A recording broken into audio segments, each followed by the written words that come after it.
Exodus. Exodus chapter 1. Now these are the names of the children of Israel which came into Egypt. Every man in his household came with Jacob. Reuben, Simeon, Levi, and Judah.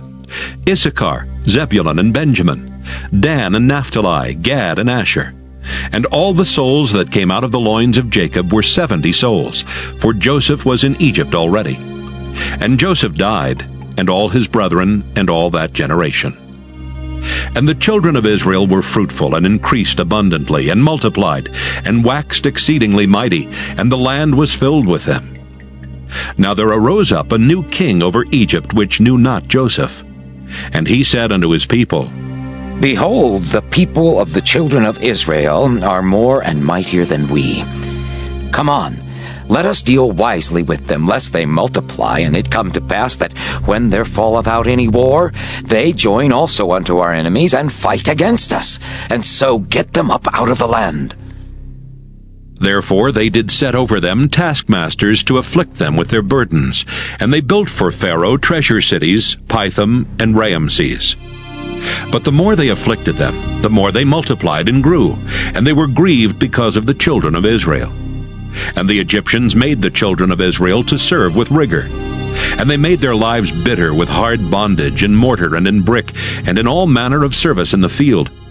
All their service wherein they made them serve was with rigor. And the king of Egypt spake to the Hebrew midwives, of which the name of the one was Shiphrah, and the name of the other Puah.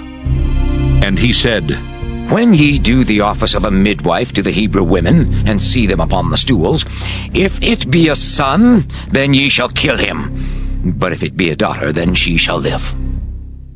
But the midwives feared God, and did not as the king of Egypt commanded them, but saved the men children alive. And the king of Egypt called for the midwives, and said unto them, Why have ye done this thing, and have saved the men children alive?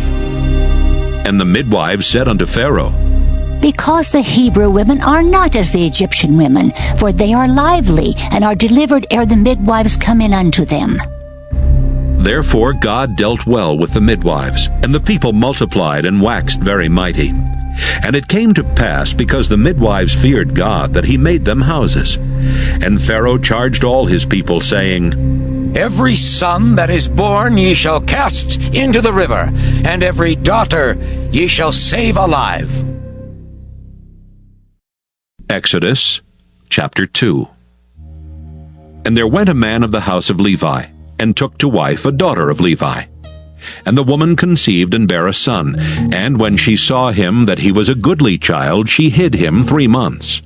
And when she could not longer hide him, she took for him an ark of bulrushes, and daubed it with slime and with pitch, and put the child therein. And she laid it in the flags by the river's brink, and his sister stood afar off to wit what would be done to him. And the daughter of Pharaoh came down to wash herself at the river, and her maidens walked along by the river's side. And when she saw the ark among the flags, she sent her maid to fetch it.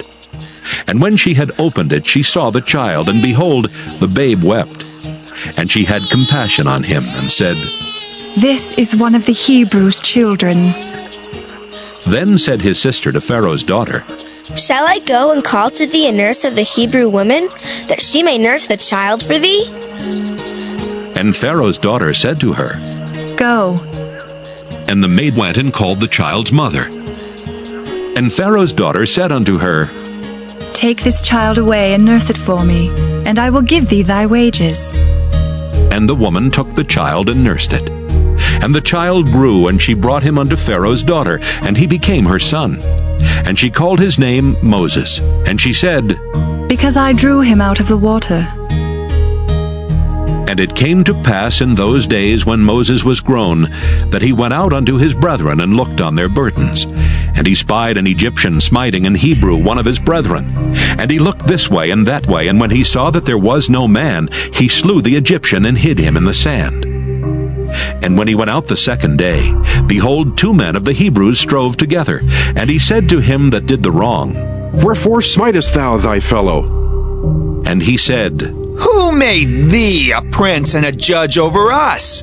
Intendest thou to kill me as thou killedst the Egyptian? And Moses feared and said, Surely this thing is known. Now when Pharaoh heard this thing, he sought to slay Moses. But Moses fled from the face of Pharaoh and dwelt in the land of Midian, and he sat down by a well. Now the priest of Midian had 7 daughters, and they came and drew water and filled the troughs to water their father's flock. And the shepherds came and drove them away, but Moses stood up and helped them and watered their flock. And when they came to Reuel their father, he said, How is it that ye are come so soon today? And they said, An Egyptian delivered us out of the hand of the shepherds, and also drew water enough for us and watered the flock. And he said unto his daughters, And where is he? Why is it that ye have left the man? Call him, that he may eat bread. And Moses was content to dwell with the man, and he gave Moses Zipporah his daughter. And she bare him a son, and he called his name Gershom. For he said, I have been a stranger in a strange land. And it came to pass in process of time that the king of Egypt died.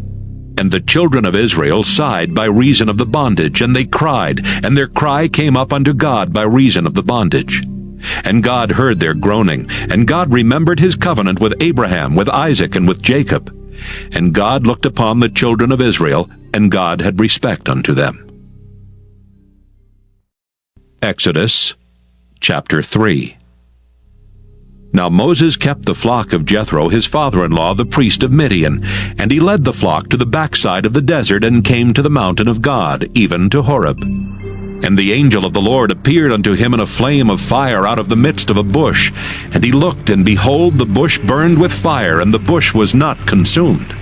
And Moses said, I will now turn aside and see this great sight, why the bush is not burnt. And when the Lord saw that he turned aside to see, God called unto him out of the midst of the bush, and said, Moses, Moses.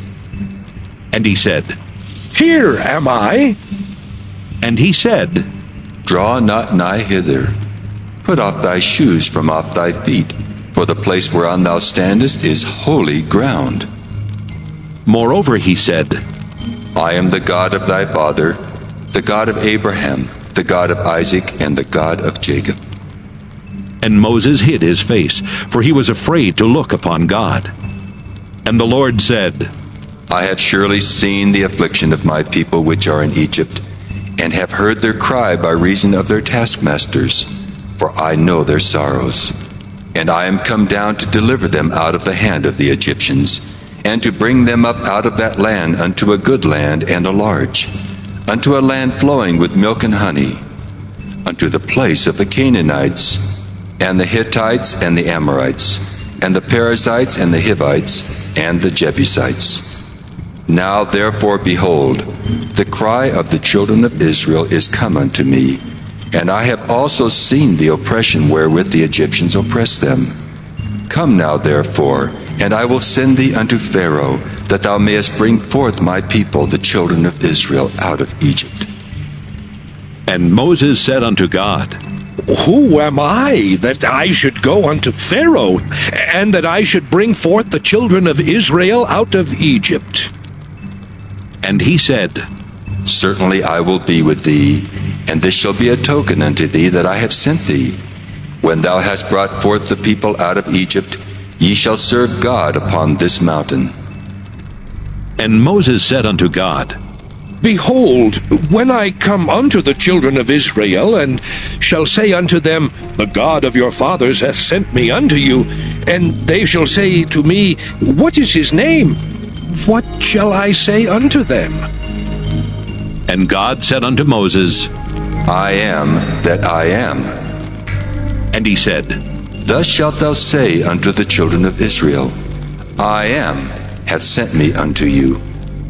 And God said moreover unto Moses, Thus shalt thou say unto the children of Israel, The Lord God of your fathers, the God of Abraham, the God of Isaac, and the God of Jacob hath sent me unto you.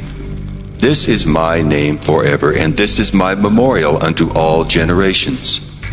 Go and gather the elders of Israel together, and say unto them, The Lord God of your fathers, the God of Abraham, of Isaac, and of Jacob, appeared unto me, saying, I have surely visited you and seen that which is done to you in Egypt. And I have said, I will bring you up out of the affliction of Egypt unto the land of the Canaanites, and the Hittites, and the Amorites, and the Perizzites, and the Hivites, and the Jebusites, unto a land flowing with milk and honey. And they shall hearken to thy voice, and thou shalt come, thou and the elders of Israel, unto the king of Egypt. And ye shall say unto him, The Lord God of the Hebrews hath met with us. And now let us go, we beseech thee, 3 days' journey into the wilderness, that we may sacrifice to the Lord our God. And I am sure that the king of Egypt will not let you go, no, not by a mighty hand. And I will stretch out my hand and smite Egypt with all my wonders, which I will do in the midst thereof, and after that he will let you go. And I will give this people favor in the sight of the Egyptians. And it shall come to pass that when ye go, ye shall not go empty. But every woman shall borrow of her neighbor, and of her that sojourneth in her house, jewels of silver, and jewels of gold, and raiment. And ye shall put them upon your sons and upon your daughters, and ye shall spoil the Egyptians. Exodus chapter 4. And Moses answered and said, But behold, they will not believe me, nor hearken unto my voice, for they will say, The Lord hath not appeared unto thee. And the Lord said unto him, What is that in thine hand? And he said, A rod. And he said, Cast it on the ground. And he cast it on the ground, and it became a serpent, and Moses fled from before it. And the Lord said unto Moses, Put forth thine hand, and take it by the tail. And he put forth his hand, and caught it, and it became a rod in his hand, that they may believe that the Lord God of their fathers, the God of Abraham, the God of Isaac, and the God of Jacob hath appeared unto thee. And the Lord said furthermore unto him, Put now thine hand into thy bosom.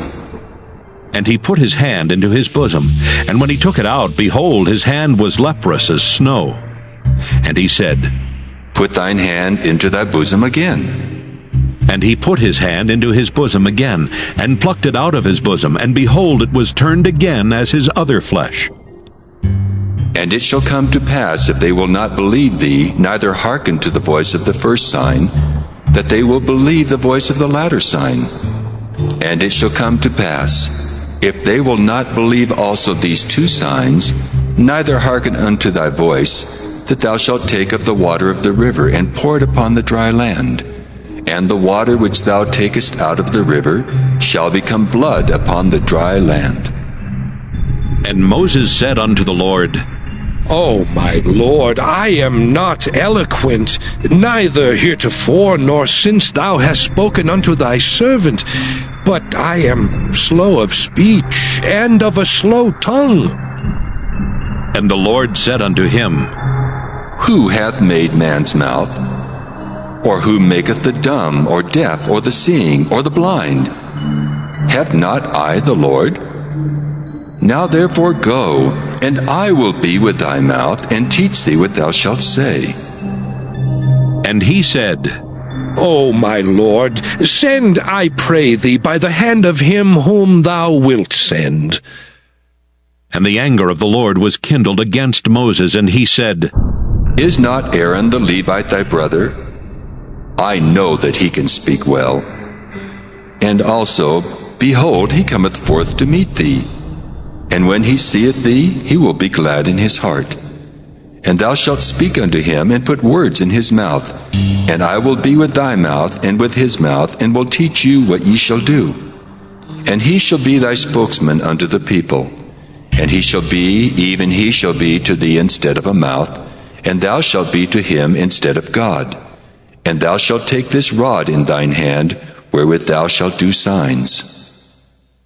And Moses went and returned to Jethro his father-in-law, and said unto him, Let me go, I pray thee, and return unto my brethren which are in Egypt, and see whether they be yet alive. And Jethro said to Moses, Go in peace. And the Lord said unto Moses in Midian, Go, return into Egypt, for all the men are dead which sought thy life. And Moses took his wife and his sons, and set them upon an ass, and he returned to the land of Egypt. And Moses took the rod of God in his hand. And the Lord said unto Moses, When thou goest to return into Egypt, see that thou do all those wonders before Pharaoh which I put in thine hand. But I will harden his heart, that he shall not let the people go. And thou shalt say unto Pharaoh, Thus saith the Lord, Israel is my son, even my firstborn. And I say unto thee, Let my son go, that he may serve me. And if thou refuse to let him go, behold, I will slay thy son, even thy firstborn. And it came to pass by the way in the inn that the Lord met him, and sought to kill him. Then Zipporah took a sharp stone, and cut off the foreskin of her son, and cast it at his feet, and said, Surely a bloody husband art thou to me. So he let him go. Then she said, A bloody husband thou art, because of the circumcision. And the Lord said to Aaron, Go into the wilderness to meet Moses. And he went and met him in the mount of God, and kissed him. And Moses told Aaron all the words of the Lord who had sent him, and all the signs which he had commanded him. And Moses and Aaron went and gathered together all the elders of the children of Israel. And Aaron spake all the words which the Lord had spoken unto Moses, and did the signs in the sight of the people. And the people believed. And when they heard that the Lord had visited the children of Israel, and that he had looked upon their affliction, then they bowed their heads and worshipped. Exodus chapter 5. And afterward Moses and Aaron went in and told Pharaoh, Thus saith the Lord God of Israel, Let my people go, that they may hold a feast unto me in the wilderness. And Pharaoh said, Who is the Lord, that I should obey his voice to let Israel go? I know not the Lord, neither will I let Israel go. And they said, The God of the Hebrews hath met with us. Let us go, we pray thee, 3 days' journey into the desert, and sacrifice unto the Lord our God, lest he fall upon us with pestilence or with the sword. And the king of Egypt said unto them, Wherefore do ye, Moses and Aaron, let the people from their works? Get you unto your burdens. And Pharaoh said, Behold, the people of the land now are many, and ye make them rest from their burdens? And Pharaoh commanded the same day the taskmasters of the people and their officers, saying, Ye shall no more give the people straw to make brick, as heretofore. Let them go and gather straw for themselves, and the tale of the bricks which they did make heretofore, ye shall lay upon them. Ye shall not diminish aught thereof. For they be idle. Therefore they cry, saying, Let us go and sacrifice to our God. Let their more work be laid upon the men, that they may labor therein, and let them not regard vain words. And the taskmasters of the people went out, and their officers, and they spake to the people, saying, Thus saith Pharaoh, I will not give you straw. Go ye, get you straw where ye can find it, yet not aught of your work shall be diminished. So the people were scattered abroad throughout all the land of Egypt to gather stubble instead of straw. And the taskmasters hasted them, saying, Fulfill your works, your daily tasks, as when there was straw. And the officers of the children of Israel, which Pharaoh's taskmasters had set over them, were beaten and demanded, Wherefore have ye not fulfilled your task in making brick both yesterday and today as heretofore? Then the officers of the children of Israel came and cried unto Pharaoh, saying, Wherefore dealest thou thus with thy servants? There is no straw given unto thy servants, and they say to us, Make brick, and behold, thy servants are beaten. But the fault is in thine own people. But he said, Ye are idle, therefore ye say, Let us go and do sacrifice to the Lord. Go therefore now and work, for there shall no straw be given you, yet shall ye deliver the tale of bricks. And the officers of the children of Israel did see that they were in evil case, after it was said, Ye shall not minish aught from your bricks of your daily task. And they met Moses and Aaron, who stood in the way as they came forth from Pharaoh. And they said unto them, The Lord look upon you and judge, because ye have made our Savior to be abhorred in the eyes of Pharaoh, and in the eyes of his servants, to put a sword in their hand to slay us. And Moses returned unto the Lord, and said, Lord, wherefore hast thou so evil entreated this people? Why is it that thou hast sent me? For since I came to Pharaoh to speak in thy name, he hath done evil to this people. Neither hast thou delivered thy people at all. Exodus chapter 6. Then the Lord said unto Moses, Now shalt thou see what I will do to Pharaoh. For with a strong hand shall he let them go, and with a strong hand shall he drive them out of his land. And God spake unto Moses, and said unto him, I am the Lord, and I appeared unto Abraham, unto Isaac, and unto Jacob by the name of God Almighty. But by my name Jehovah was I not known to them. And I have also established my covenant with them, to give them the land of Canaan, the land of their pilgrimage wherein they were strangers. And I have also heard the groaning of the children of Israel, whom the Egyptians keep in bondage, and I have remembered my covenant. Wherefore say unto the children of Israel, I am the Lord, and I will bring you out from under the burdens of the Egyptians, and I will rid you out of their bondage, and I will redeem you with a stretched out arm and with great judgments. And I will take you to me for a people, and I will be to you a God. And ye shall know that I am the Lord your God, which bringeth you out from under the burdens of the Egyptians. And I will bring you in unto the land, concerning the which I did swear to give it to Abraham, to Isaac, and to Jacob. And I will give it you for an heritage. I am the Lord. And Moses spake so unto the children of Israel. But they hearkened not unto Moses for anguish of spirit and for cruel bondage. And the Lord spake unto Moses, saying, Go in, speak unto Pharaoh king of Egypt, that he let the children of Israel go out of his land. And Moses spake before the Lord, saying, Behold, the children of Israel have not hearkened unto me. How then shall Pharaoh hear me, who am of uncircumcised lips? And the Lord spake unto Moses and unto Aaron, and gave them a charge unto the children of Israel, and unto Pharaoh king of Egypt, to bring the children of Israel out of the land of Egypt. These be the heads of their fathers' houses. The sons of Reuben, the firstborn of Israel, Hanok and Palu, Hezron and Carmi. These be the families of Reuben. And the sons of Simeon, Jemuel and Jamin, and Ohad and Jachin, and Zohar and Shaul, the son of a Canaanitish woman. These are the families of Simeon. And these are the names of the sons of Levi according to their generations, Gershon and Kohath and Merari. And the years of the life of Levi were 137 years. The sons of Gershon, Libni and Shimei according to their families. And the sons of Kohath, Amram and Izhar and Hebron and Uzziel. And the years of the life of Kohath were 133 years. And the sons of Merari, Mahali and Mushi. These are the families of Levi according to their generations.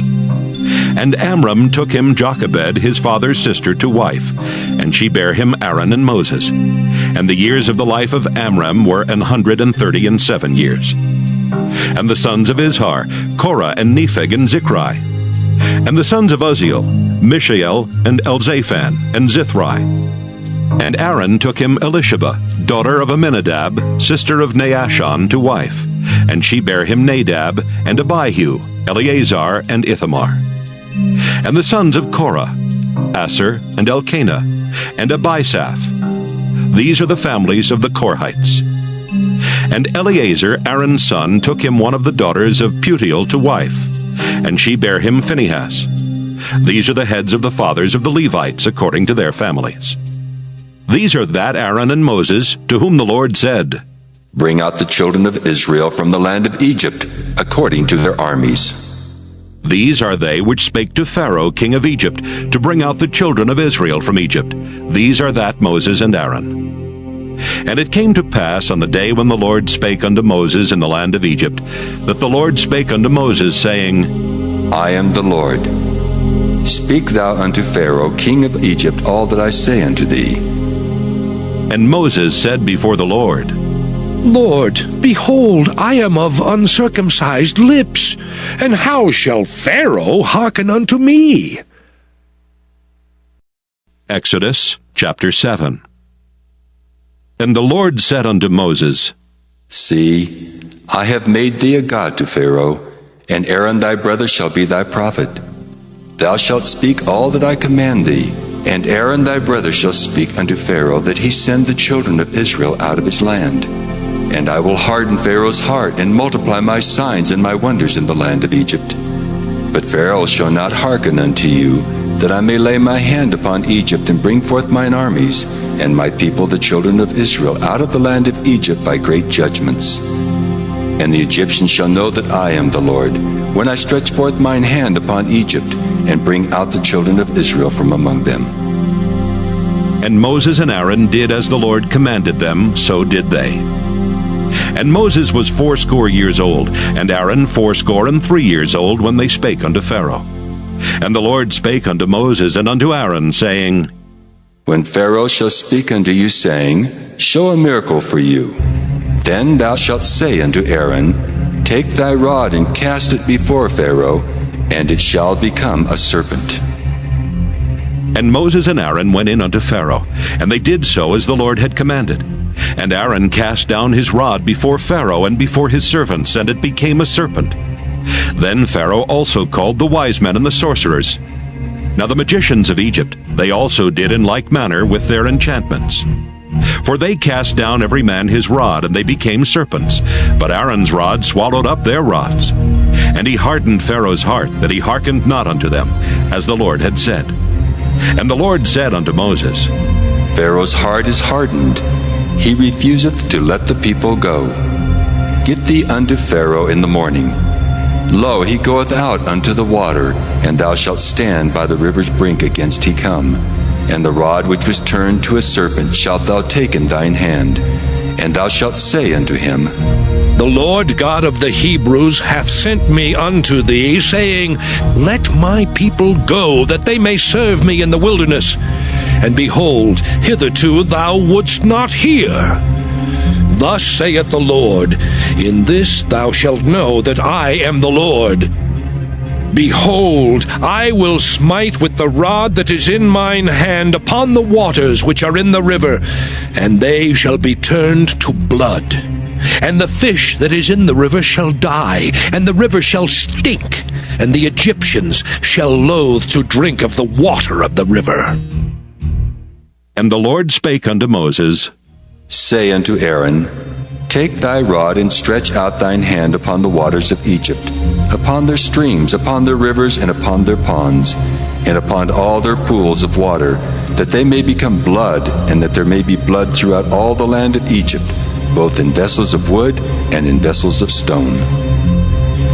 And Moses and Aaron did so as the Lord commanded. And he lifted up the rod and smote the waters that were in the river, in the sight of Pharaoh, and in the sight of his servants. And all the waters that were in the river were turned to blood. And the fish that was in the river died, and the river stank, and the Egyptians could not drink of the water of the river. And there was blood throughout all the land of Egypt. And the magicians of Egypt did so with their enchantments, and Pharaoh's heart was hardened, neither did he hearken unto them as the Lord had said.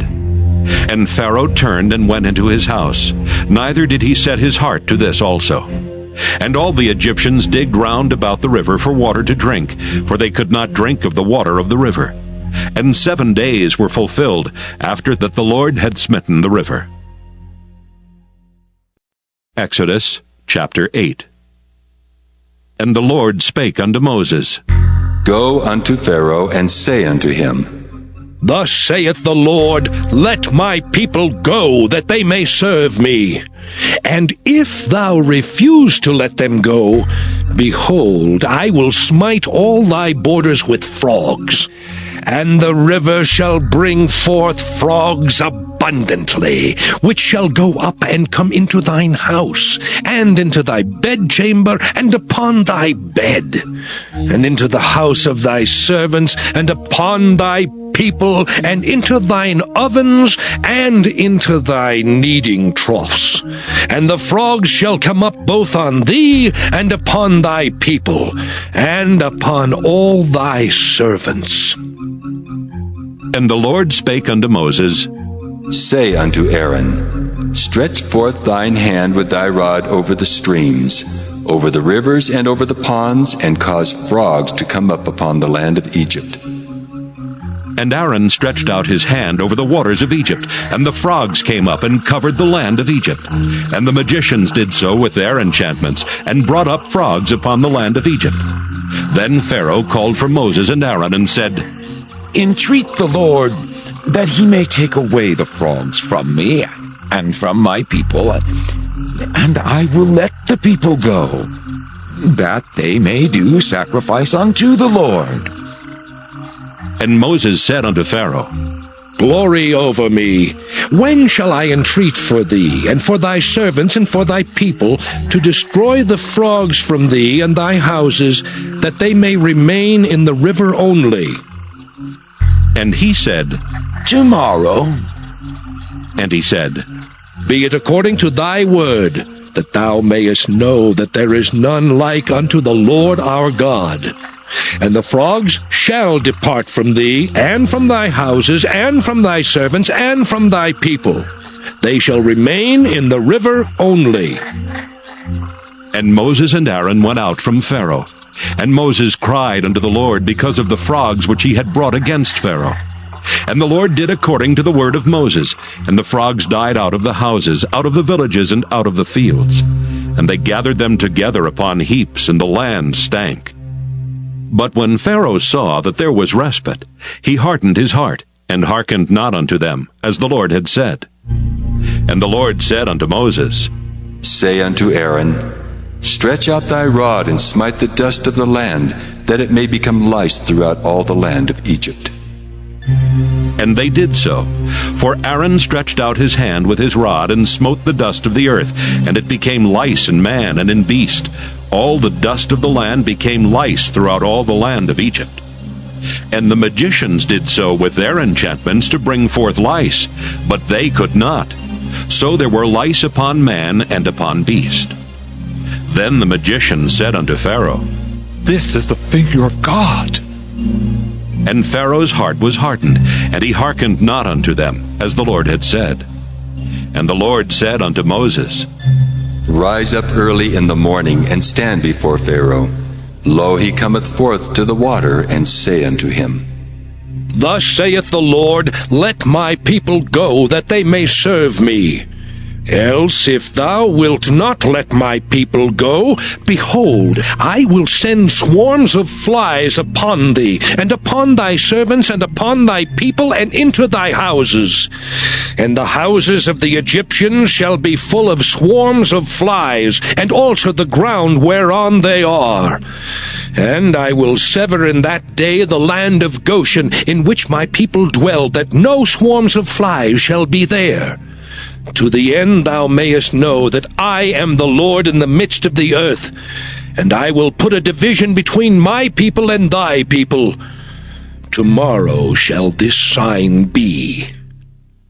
And the Lord did so. And there came a grievous swarm of flies into the house of Pharaoh, and into his servants' houses, and into all the land of Egypt. The land was corrupted by reason of the swarm of flies. And Pharaoh called for Moses and for Aaron, and said, Go ye, sacrifice to your God in the land. And Moses said, It is not meet so to do, for we shall sacrifice the abomination of the Egyptians to the Lord our God. Lo, shall we sacrifice the abomination of the Egyptians before their eyes, and will they not stone us? We will go 3 days' journey into the wilderness, and sacrifice to the Lord our God, as he shall command us. And Pharaoh said, I will let you go, that ye may sacrifice to the Lord your God in the wilderness. Only ye shall not go very far away. Entreat for me. And Moses said, Behold, I go out from thee, and I will entreat the Lord that the swarms of flies may depart from Pharaoh, from his servants, and from his people tomorrow. But let not Pharaoh deal deceitfully any more in not letting the people go to sacrifice to the Lord. And Moses went out from Pharaoh and entreated the Lord. And the Lord did according to the word of Moses, and he removed the swarms of flies from Pharaoh, from his servants, and from his people. There remained not one. And Pharaoh hardened his heart at this time also, neither would he let the people go. Exodus chapter 9. Then the Lord said unto Moses, Go in unto Pharaoh, and tell him, Thus saith the Lord God of the Hebrews, Let my people go, that they may serve me. For if thou refuse to let them go, and wilt hold them still, behold, the hand of the Lord is upon thy cattle which is in the field, upon the horses, upon the asses, upon the camels, upon the oxen, and upon the sheep. There shall be a very grievous murrain. And the Lord shall sever between the cattle of Israel and the cattle of Egypt, and there shall nothing die of all that is the children's of Israel.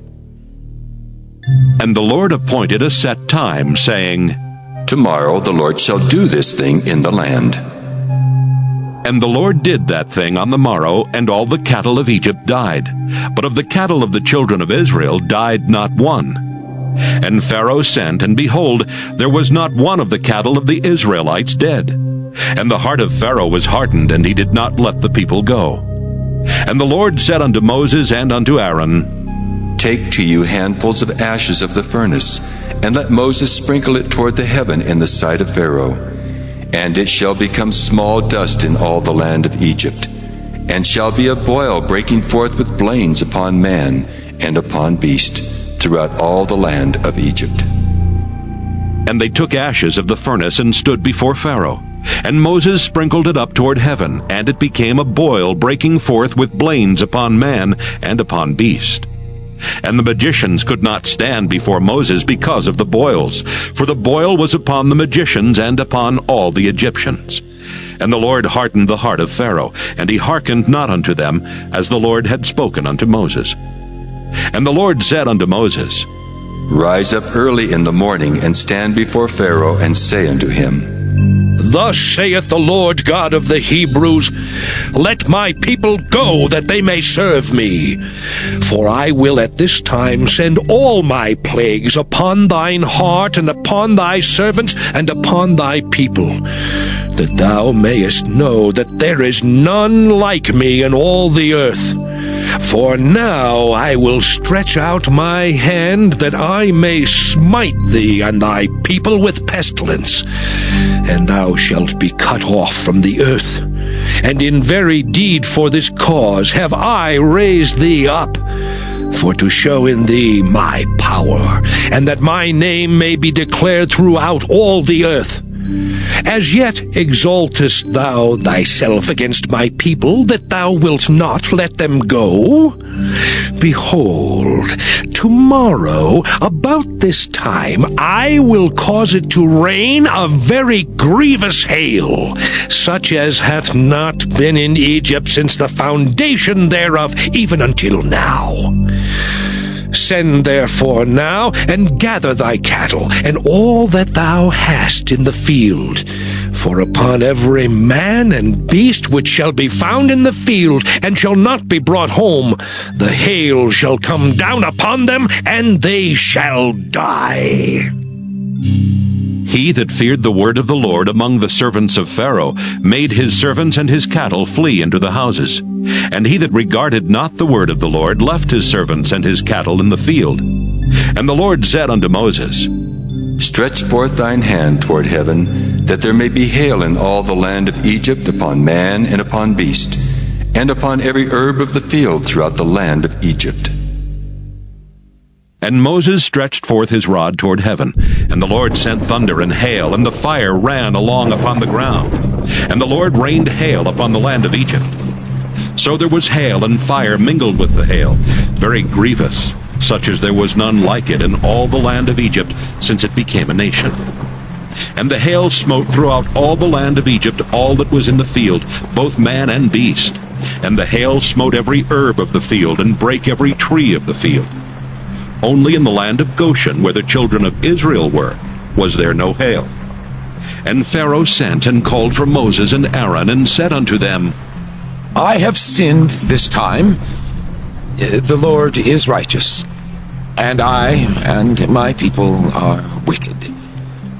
Entreat the Lord, for it is enough that there be no more mighty thunderings and hail, and I will let you go, and ye shall stay no longer. And Moses said unto him, As soon as I am gone out of the city, I will spread abroad my hands unto the Lord. And the thunder shall cease, neither shall there be any more hail, that thou mayest know how that the earth is the Lord's. But as for thee and thy servants, I know that ye will not yet fear the Lord God. And the flax and the barley was smitten, for the barley was in the ear, and the flax was bold. But the wheat and the rye were not smitten, for they were not grown up. And Moses went out of the city from Pharaoh, and spread abroad his hands unto the Lord. And the thunders and hail ceased, and the rain was not poured upon the earth. And when Pharaoh saw that the rain and the hail and the thunders were ceased, he sinned yet more, and hardened his heart, he and his servants. And the heart of Pharaoh was hardened, neither would he let the children of Israel go, as the Lord had spoken by Moses. Exodus chapter 10. And the Lord said unto Moses, Go in unto Pharaoh, for I have hardened his heart and the heart of his servants, that I might show these my signs before him, and that thou mayest tell in the ears of thy son, and of thy son's son, what things I have wrought in Egypt, and my signs which I have done among them, that ye may know how that I am the Lord. And Moses and Aaron came in unto Pharaoh, and said unto him, Thus saith the Lord God of the Hebrews, How long wilt thou refuse to humble thyself before me? Let my people go, that they may serve me. Else, if thou refuse to let my people go, behold, tomorrow will I bring the locusts into thy coast, and they shall cover the face of the earth, that one cannot be able to see the earth. And they shall eat the residue of that which is escaped, which remaineth unto you from the hail, and shall eat every tree which groweth for you out of the field. And they shall fill thy houses, and the houses of all thy servants, and the houses of all the Egyptians, which neither thy fathers nor thy fathers' fathers have seen, since the day that they were upon the earth unto this day. And he turned himself and went out from Pharaoh. And Pharaoh's servants said unto him, How long shall this man be a snare to us? Let the men go, that they may serve the Lord their God. Knowest thou not yet that Egypt is destroyed? And Moses and Aaron were brought again unto Pharaoh, and he said unto them, Go, serve the Lord your God. But who are they that shall go? And Moses said, We will go with our young and with our old, with our sons and with our daughters, with our flocks and with our herds will we go, for we must hold a feast unto the Lord. And he said unto them, Let the Lord be so with you, as I will let you go.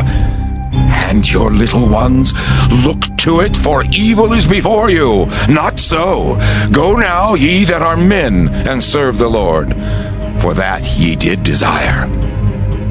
And they were driven out from Pharaoh's presence. And the Lord said unto Moses, Stretch out thine hand over the land of Egypt, for the locusts, that they may come up upon the land of Egypt, and eat every herb of the land, even all that the hail hath left.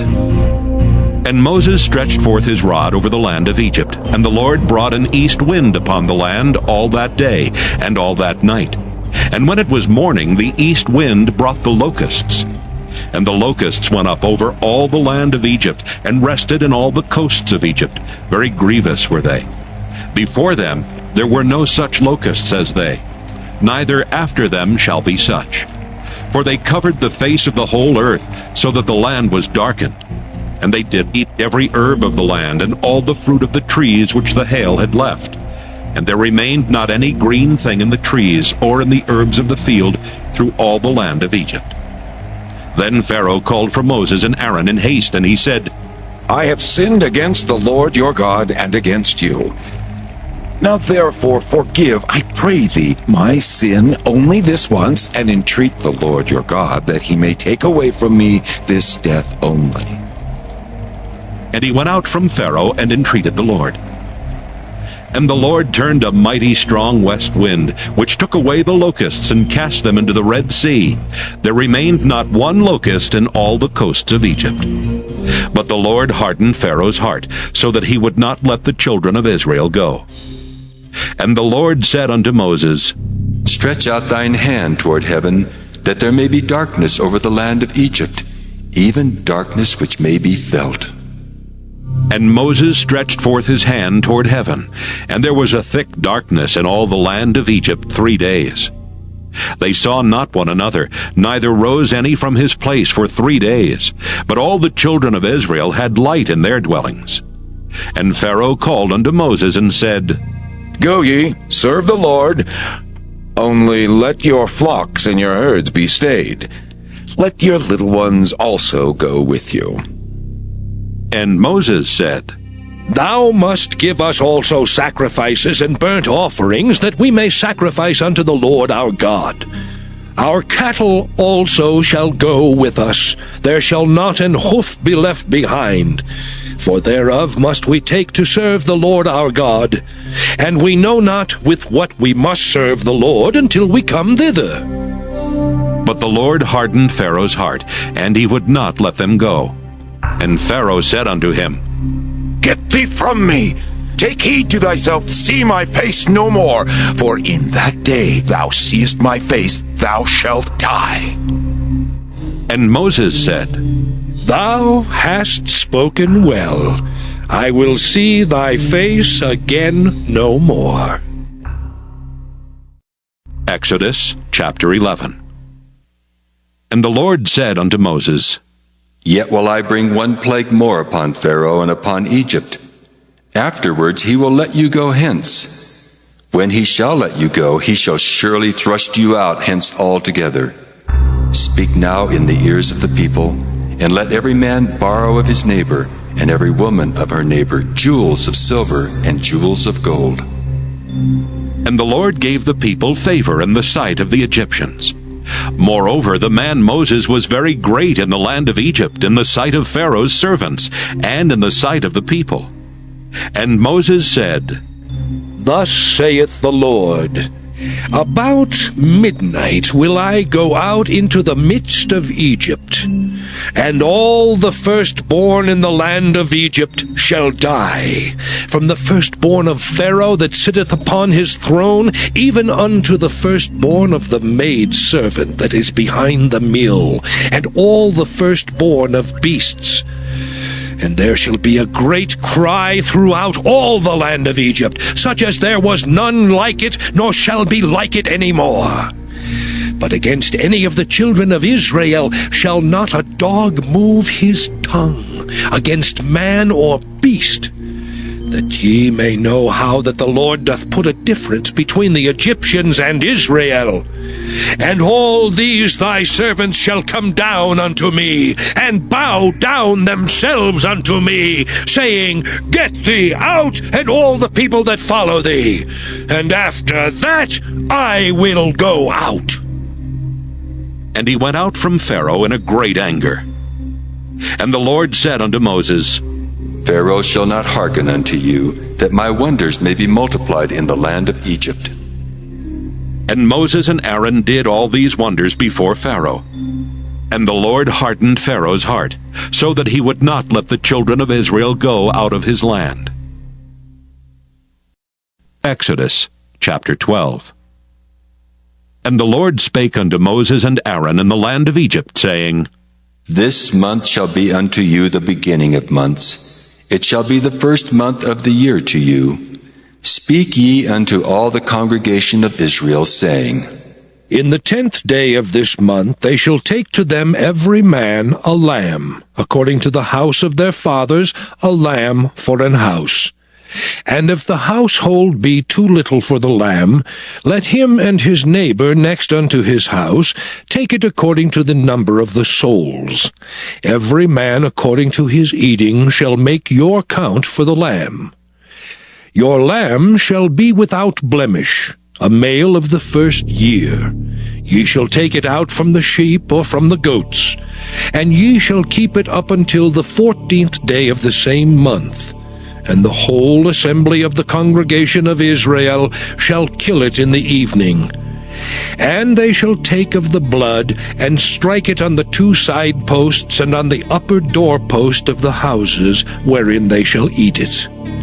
And they shall eat the flesh in that night, roast with fire, and unleavened bread, and with bitter herbs they shall eat it.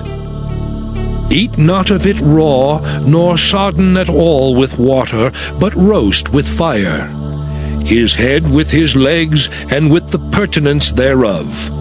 And ye shall let nothing of it remain until the morning, and that which remaineth of it until the morning ye shall burn with fire.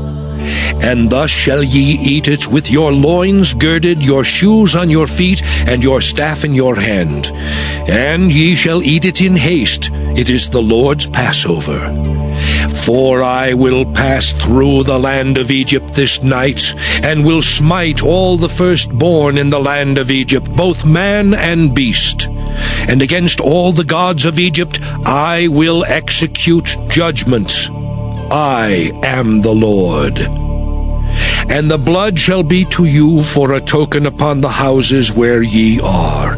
And when I see the blood, I will pass over you, and the plague shall not be upon you to destroy you when I smite the land of Egypt. And this day shall be unto you for a memorial, and ye shall keep it a feast to the Lord throughout your generations. Ye shall keep it a feast by an ordinance forever. 7 days shall ye eat unleavened bread. Even the first day ye shall put away leaven out of your houses. For whosoever eateth leavened bread from the first day until the 7th day, that soul shall be cut off from Israel. And in the first day there shall be an holy convocation, and in the 7th day there shall be an holy convocation to you. No manner of work shall be done in them, save that which every man must eat, that only may be done of you. And ye shall observe the feast of unleavened bread. For in this selfsame day have I brought your armies out of the land of Egypt. Therefore shall ye observe this day in your generations by an ordinance forever. In the 1st month, on the 14th day of the month at even, ye shall eat unleavened bread, until the 21st day of the month at even. 7 days shall there be no leaven found in your houses. For whosoever eateth that which is leavened, even that soul shall be cut off from the congregation of Israel, whether he be a stranger or born in the land. Ye shall eat nothing leavened. In all your habitations shall ye eat unleavened bread. Then Moses called for all the elders of Israel, and said unto them, Draw out and take you a lamb according to your families, and kill the Passover. And ye shall take a bunch of hyssop, and dip it in the blood that is in the basin, and strike the lintel and the 2 side posts with the blood that is in the basin. And none of you shall go out at the door of his house until the morning.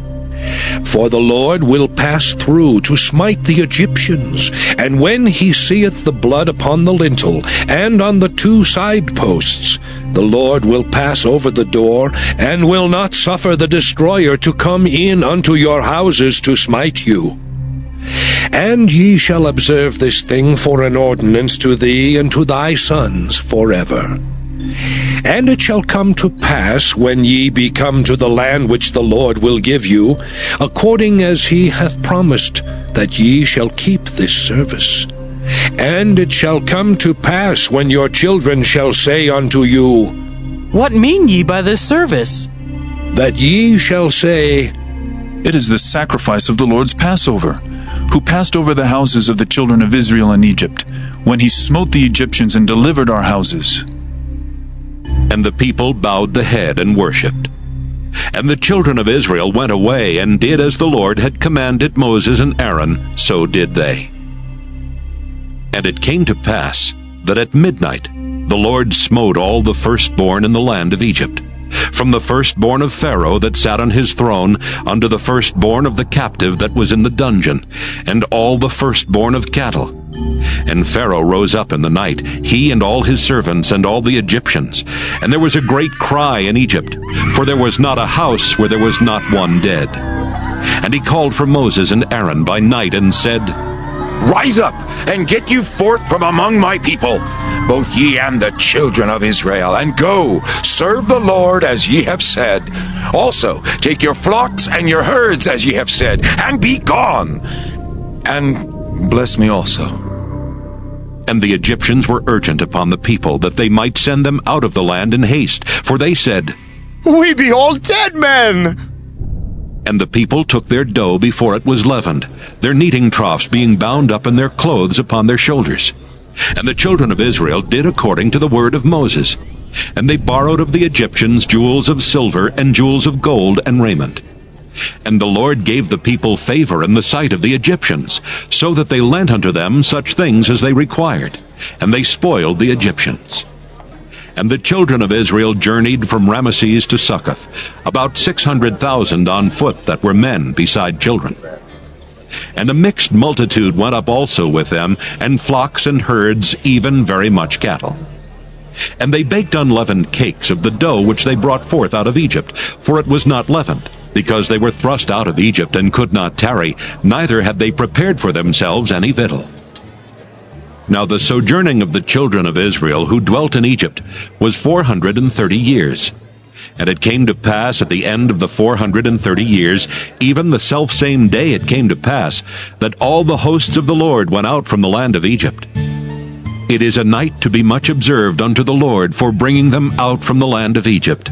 This is that night of the Lord to be observed of all the children of Israel in their generations. And the Lord said unto Moses and Aaron, This is the ordinance of the Passover. There shall no stranger eat thereof, but every man's servant that is bought for money, when thou hast circumcised him, then shall he eat thereof. A foreigner and an hired servant shall not eat thereof. In one house shall it be eaten. Thou shalt not carry forth aught of the flesh abroad out of the house, neither shall ye break a bone thereof. All the congregation of Israel shall keep it. And when a stranger shall sojourn with thee, and will keep the Passover to the Lord, let all his males be circumcised, and then let him come near and keep it. And he shall be as one that is born in the land, for no uncircumcised person shall eat thereof. One law shall be to him that is homeborn, and unto the stranger that sojourneth among you. Thus did all the children of Israel. As the Lord commanded Moses and Aaron, so did they. And it came to pass the selfsame day that the Lord did bring the children of Israel out of the land of Egypt by their armies. Exodus chapter 13. And the Lord spake unto Moses, saying, Sanctify unto me all the firstborn, whatsoever openeth the womb among the children of Israel, both of man and of beast. It is mine. And Moses said unto the people, Remember this day in which ye came out from Egypt, out of the house of bondage. For by strength of hand the Lord brought you out from this place. There shall no leavened bread be eaten. This day came ye out in the month Abib. And it shall be when the Lord shall bring thee into the land of the Canaanites, and the Hittites, and the Amorites, and the Hivites, and the Jebusites, which he sware unto thy fathers to give thee, a land flowing with milk and honey, that thou shalt keep this service in this month. 7 days thou shalt eat unleavened bread, and in the 7th day shall be a feast to the Lord. Unleavened bread shall be eaten 7 days, and there shall no leavened bread be seen with thee, neither shall there be leaven seen with thee in all thy quarters. And thou shalt show thy son in that day, saying, This is done because of that which the Lord did unto me when I came forth out of Egypt. And it shall be for a sign unto thee upon thine hand, and for a memorial between thine eyes, that the Lord's law may be in thy mouth. For with a strong hand hath the Lord brought thee out of Egypt. Thou shalt therefore keep this ordinance in his season from year to year. And it shall be when the Lord shall bring thee into the land of the Canaanites, as he sware unto thee and to thy fathers, and shall give it thee, that thou shalt set apart unto the Lord all that openeth the matrix, and every firstling that cometh of a beast which thou hast, the males shall be the Lord's. And every firstling of an ass thou shalt redeem with a lamb. And if thou wilt not redeem it, then thou shalt break his neck. And all the firstborn of man among thy children shalt thou redeem. And it shall be when thy son asketh thee in time to come, saying, What is this? That thou shalt say unto him, By strength of hand the Lord brought us out from Egypt, from the house of bondage. And it came to pass, when Pharaoh would hardly let us go, that the Lord slew all the firstborn in the land of Egypt, both the firstborn of man and the firstborn of beast. Therefore I sacrificed to the Lord all that open the matrix, being males. But all the firstborn of my children I redeem. And it shall be for a token upon thine hand, and for frontlets between thine eyes. For by strength of hand the Lord brought us forth out of Egypt. And it came to pass, when Pharaoh had let the people go, that God led them not through the way of the land of the Philistines, although that was near. For God said, Lest peradventure the people repent when they see war, and they return to Egypt. But God led the people about through the way of the wilderness of the Red Sea, and the children of Israel went up harnessed out of the land of Egypt.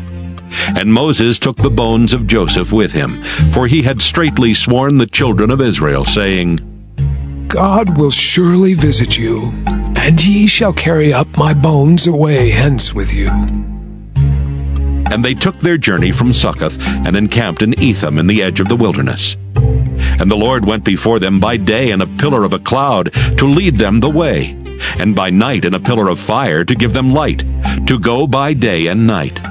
He took not away the pillar of the cloud by day, nor the pillar of fire by night from before the people. Exodus chapter 14.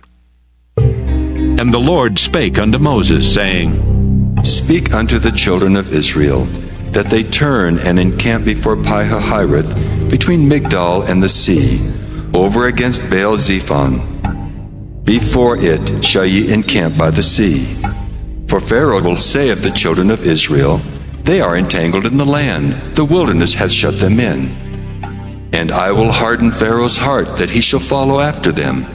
And I will be honored upon Pharaoh, and upon all his host, that the Egyptians may know that I am the Lord. And they did so. And it was told the king of Egypt that the people fled.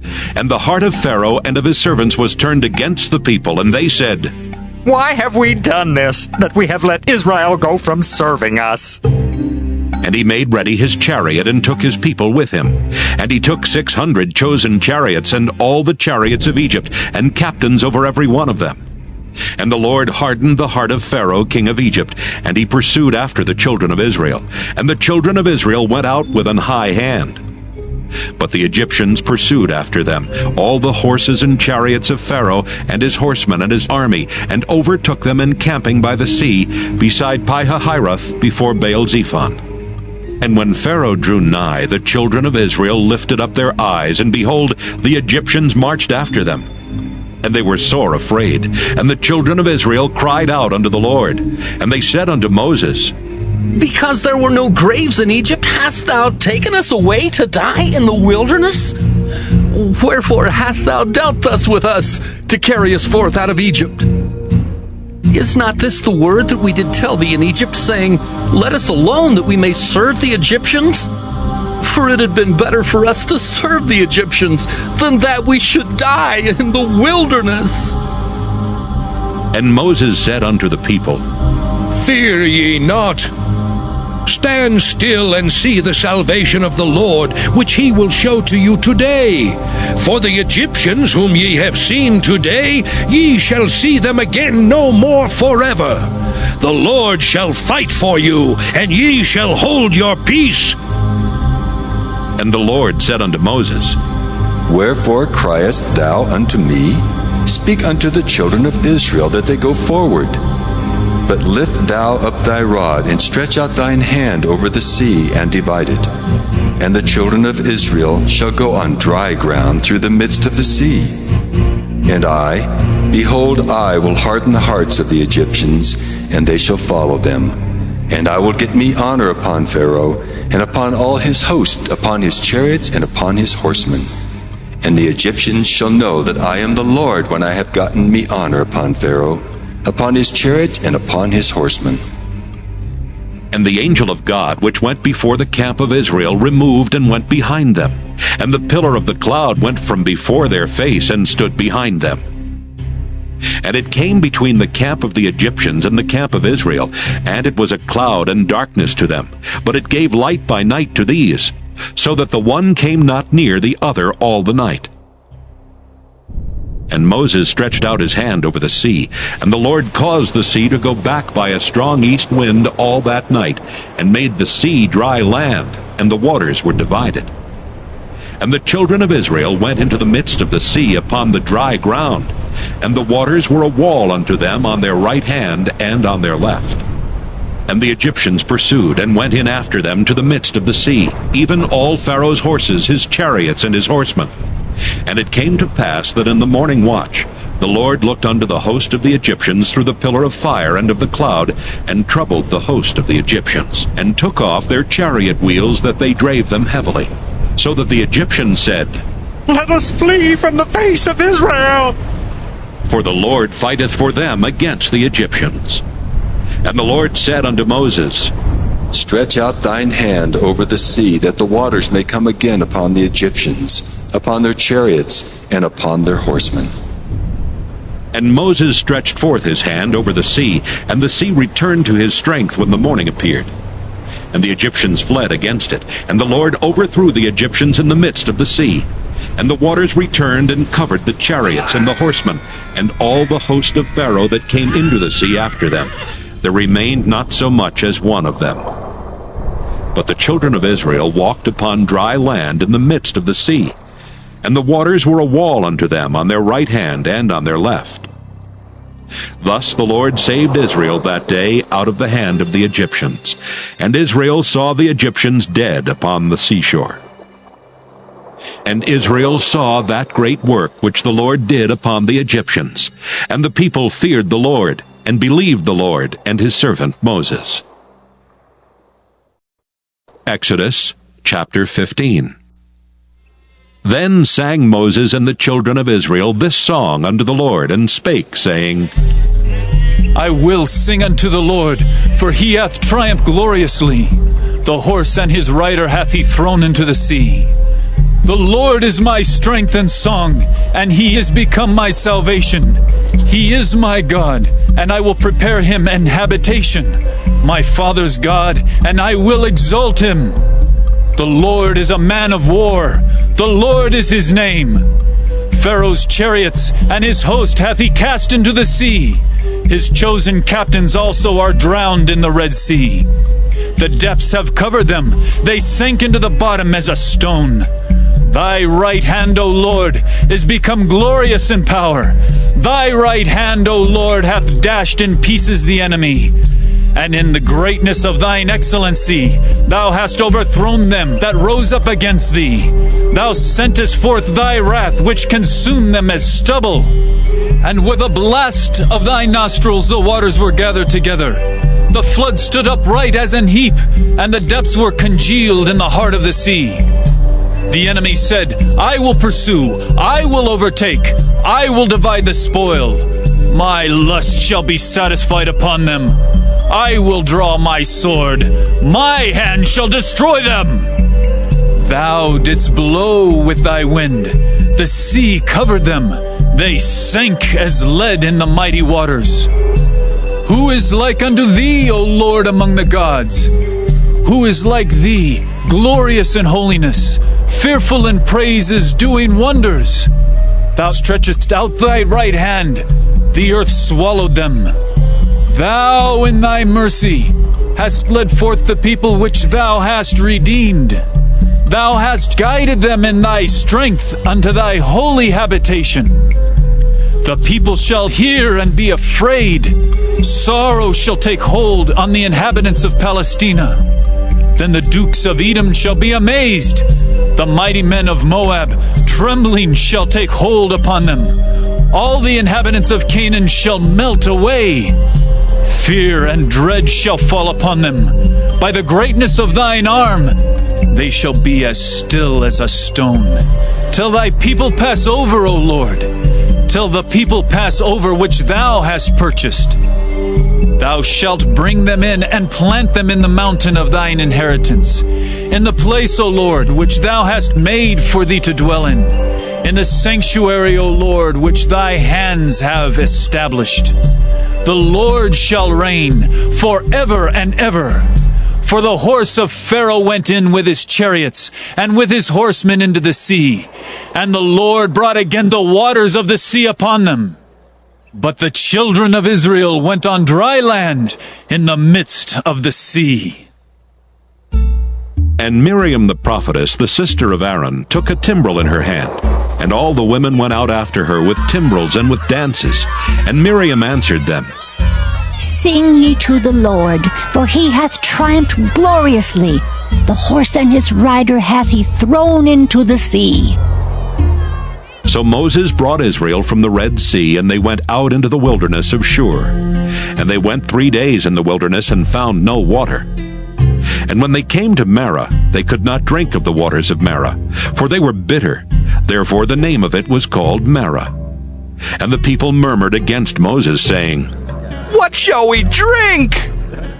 And he cried unto the Lord. And the Lord showed him a tree, which when he had cast into the waters were made sweet. There he made for them a statute and an ordinance, and there he proved them, and said, If thou wilt diligently hearken to the voice of the Lord thy God, and wilt do that which is right in his sight, and wilt give ear to his commandments, and keep all his statutes, I will put none of these diseases upon thee, which I have brought upon the Egyptians. For I am the Lord that healeth thee. And they came to Elim, where were 12 wells of water, and 70 palm trees, and they encamped there by the waters. Exodus chapter 16. And they took their journey from Elim, and all the congregation of the children of Israel came unto the wilderness of Sin, which is between Elim and Sinai, on the 15th day of the 2nd month after their departing out of the land of Egypt. And the whole congregation of the children of Israel murmured against Moses and Aaron in the wilderness. And the children of Israel said unto them, Would to God we had died by the hand of the Lord in the land of Egypt, when we sat by the flesh pots, and when we did eat bread to the full. For ye have brought us forth into this wilderness to kill this whole assembly with hunger. Then said the Lord unto Moses, Behold, I will rain bread from heaven for you, and the people shall go out and gather a certain rate every day, that I may prove them, whether they will walk in my law or no.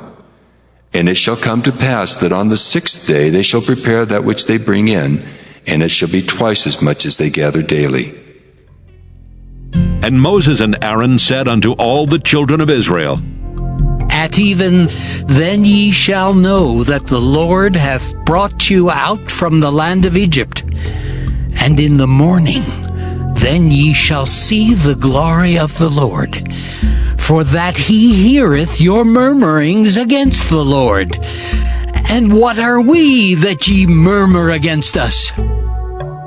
And Moses said, This shall be when the Lord shall give you in the evening flesh to eat, and in the morning bread to the full.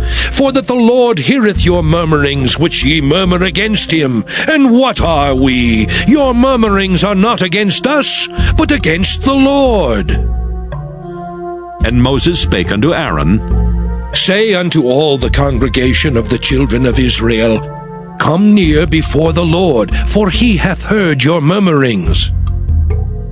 And it came to pass, as Aaron spake unto the whole congregation of the children of Israel, that they looked toward the wilderness, and behold, the glory of the Lord appeared in the cloud.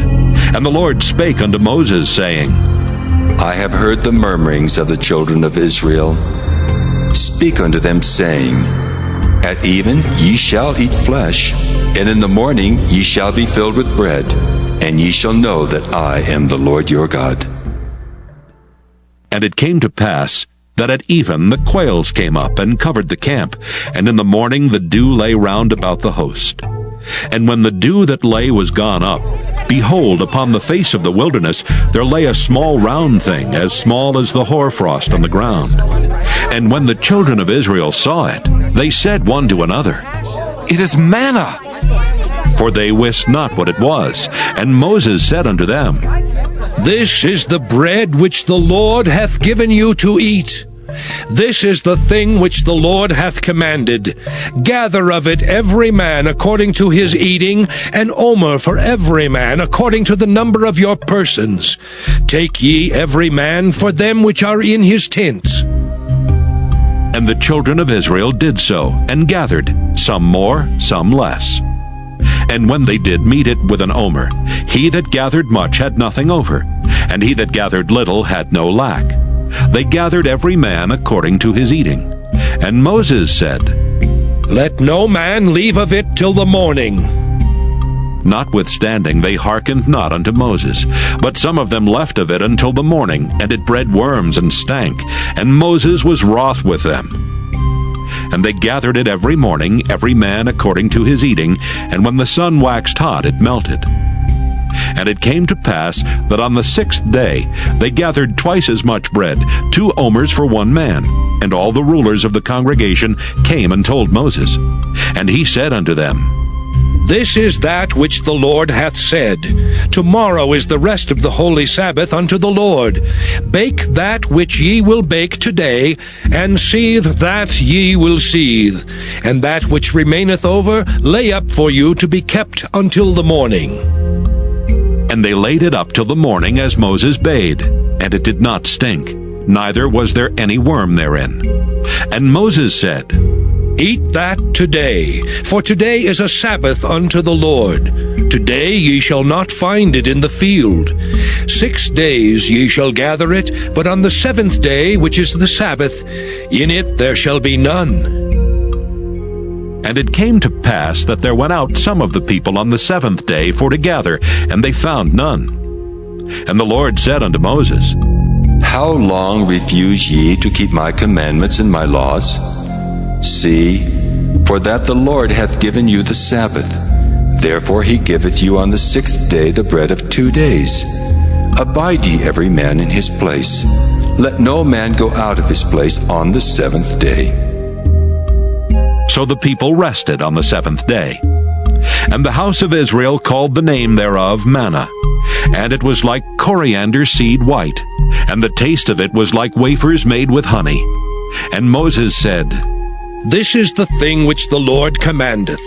Fill an omer of it to be kept for your generations, that they may see the bread wherewith I have fed you in the wilderness, when I brought you forth from the land of Egypt.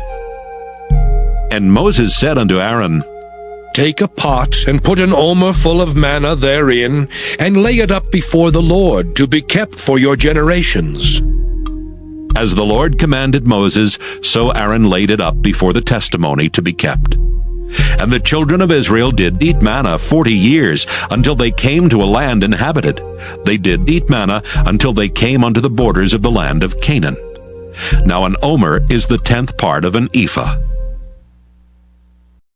Exodus chapter 17. And all the congregation of the children of Israel journeyed from the wilderness of Sin after their journeys according to the commandment of the Lord, and pitched in Rephidim, and there was no water for the people to drink. Wherefore the people did chide with Moses, and said, Give us water that we may drink. And Moses said unto them, Why chide ye with me? Wherefore do ye tempt the Lord? And the people thirsted there for water, and the people murmured against Moses, and said, Wherefore is this that thou hast brought us up out of Egypt, to kill us and our children and our cattle with thirst? And Moses cried unto the Lord, saying, What shall I do unto this people? They be almost ready to stone me.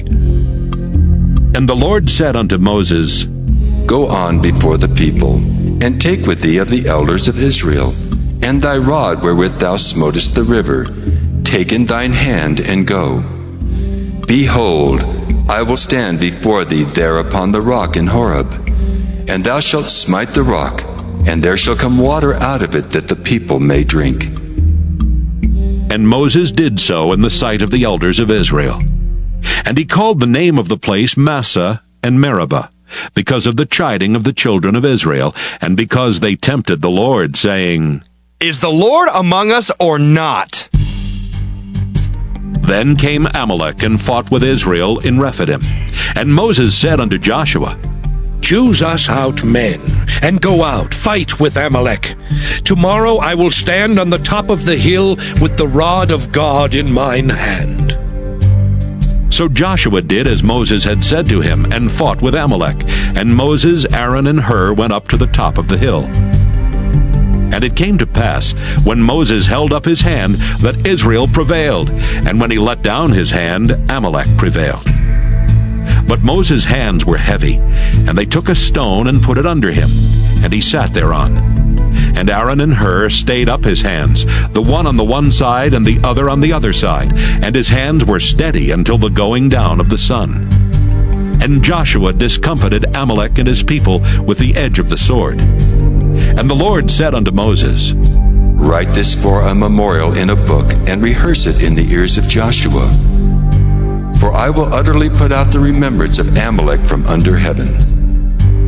And Moses built an altar, and called the name of it Jehovah Nissi. For he said, Because the Lord hath sworn that the Lord will have war with Amalek from generation to generation. Exodus chapter 18.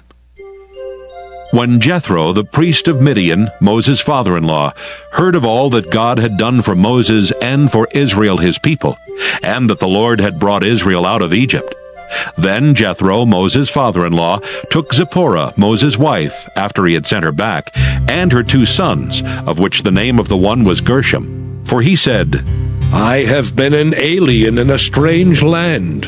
And the name of the other was Eleazar. For the God of my father, said he, was mine help, and delivered me from the sword of Pharaoh. And Jethro, Moses' father-in-law, came with his sons and his wife unto Moses into the wilderness, where he encamped at the mount of God. And he said unto Moses, I, thy father-in-law Jethro, am come unto thee, and thy wife and her 2 sons with her. And Moses went out to meet his father-in-law, and did obeisance, and kissed him. And they asked each other of their welfare, and they came into the tent.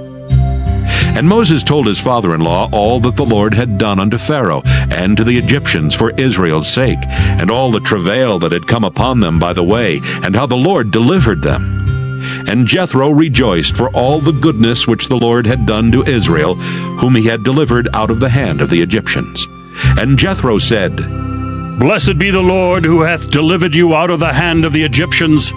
and out of the hand of Pharaoh, who hath delivered the people from under the hand of the Egyptians. Now I know that the Lord is greater than all gods, for in the thing wherein they dealt proudly he was above them. And Jethro, Moses' father-in-law, took a burnt offering and sacrifices for God. And Aaron came, and all the elders of Israel, to eat bread with Moses' father-in-law before God. And it came to pass on the morrow that Moses sat to judge the people, and the people stood by Moses from the morning unto the evening. And when Moses' father-in-law saw all that he did to the people, he said, What is this thing that thou doest to the people? Why sittest thou thyself alone, and all the people stand by thee from morning until even? And Moses said unto his father-in-law, Because the people come unto me to inquire of God. When they have a matter, they come unto me, and I judge between one and another, and I do make them know the statutes of God and his laws. And Moses' father-in-law said unto him, The thing that thou doest is not good. Thou wilt surely wear away both thou and this people that is with thee. For this thing is too heavy for thee. Thou art not able to perform it thyself alone. Hearken now unto my voice.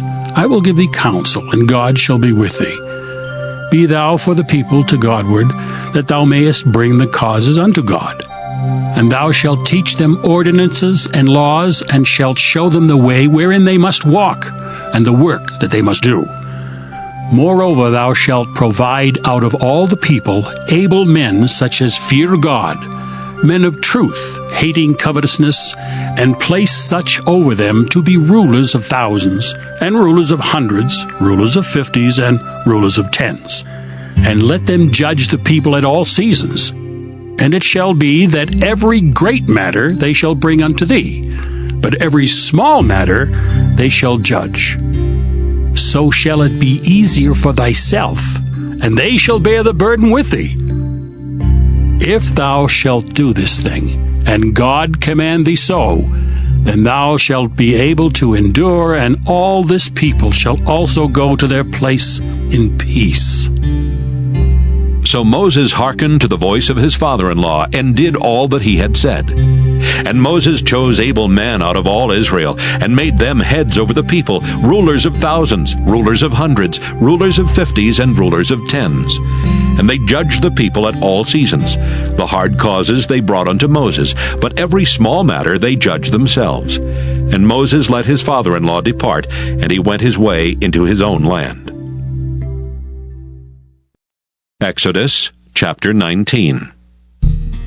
In the 3rd month, when the children of Israel were gone forth out of the land of Egypt, the same day came they into the wilderness of Sinai.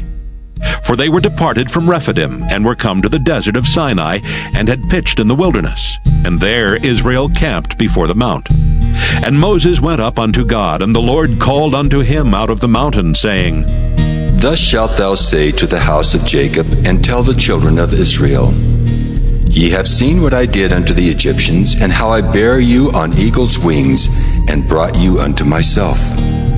Now therefore, if ye will obey my voice indeed, and keep my covenant, then ye shall be a peculiar treasure unto me above all people, for all the earth is mine.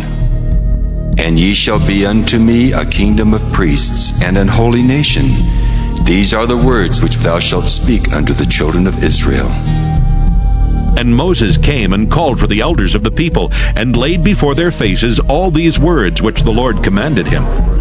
And all the people answered together and said, All that the Lord hath spoken, we will do. And Moses returned the words of the people unto the Lord.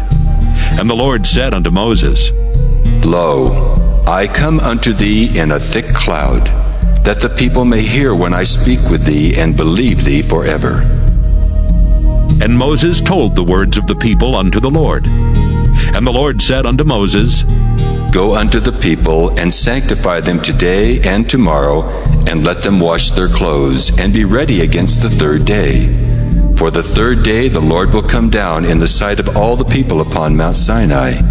And thou shalt set bounds unto the people round about, saying, Take heed to yourselves that ye go not up into the mount, or touch the border of it. Whosoever toucheth the mount shall be surely put to death. There shall not an hand touch it, but he shall surely be stoned or shot through. Whether it be beast or man, it shall not live. When the trumpet soundeth long, they shall come up to the mount. And Moses went down from the mount unto the people, and sanctified the people, and they washed their clothes. And he said unto the people, Be ready against the third day, come not at your wives. And it came to pass on the third day in the morning that there were thunders and lightnings, and a thick cloud upon the mount, and the voice of the trumpet exceeding loud, so that all the people that was in the camp trembled.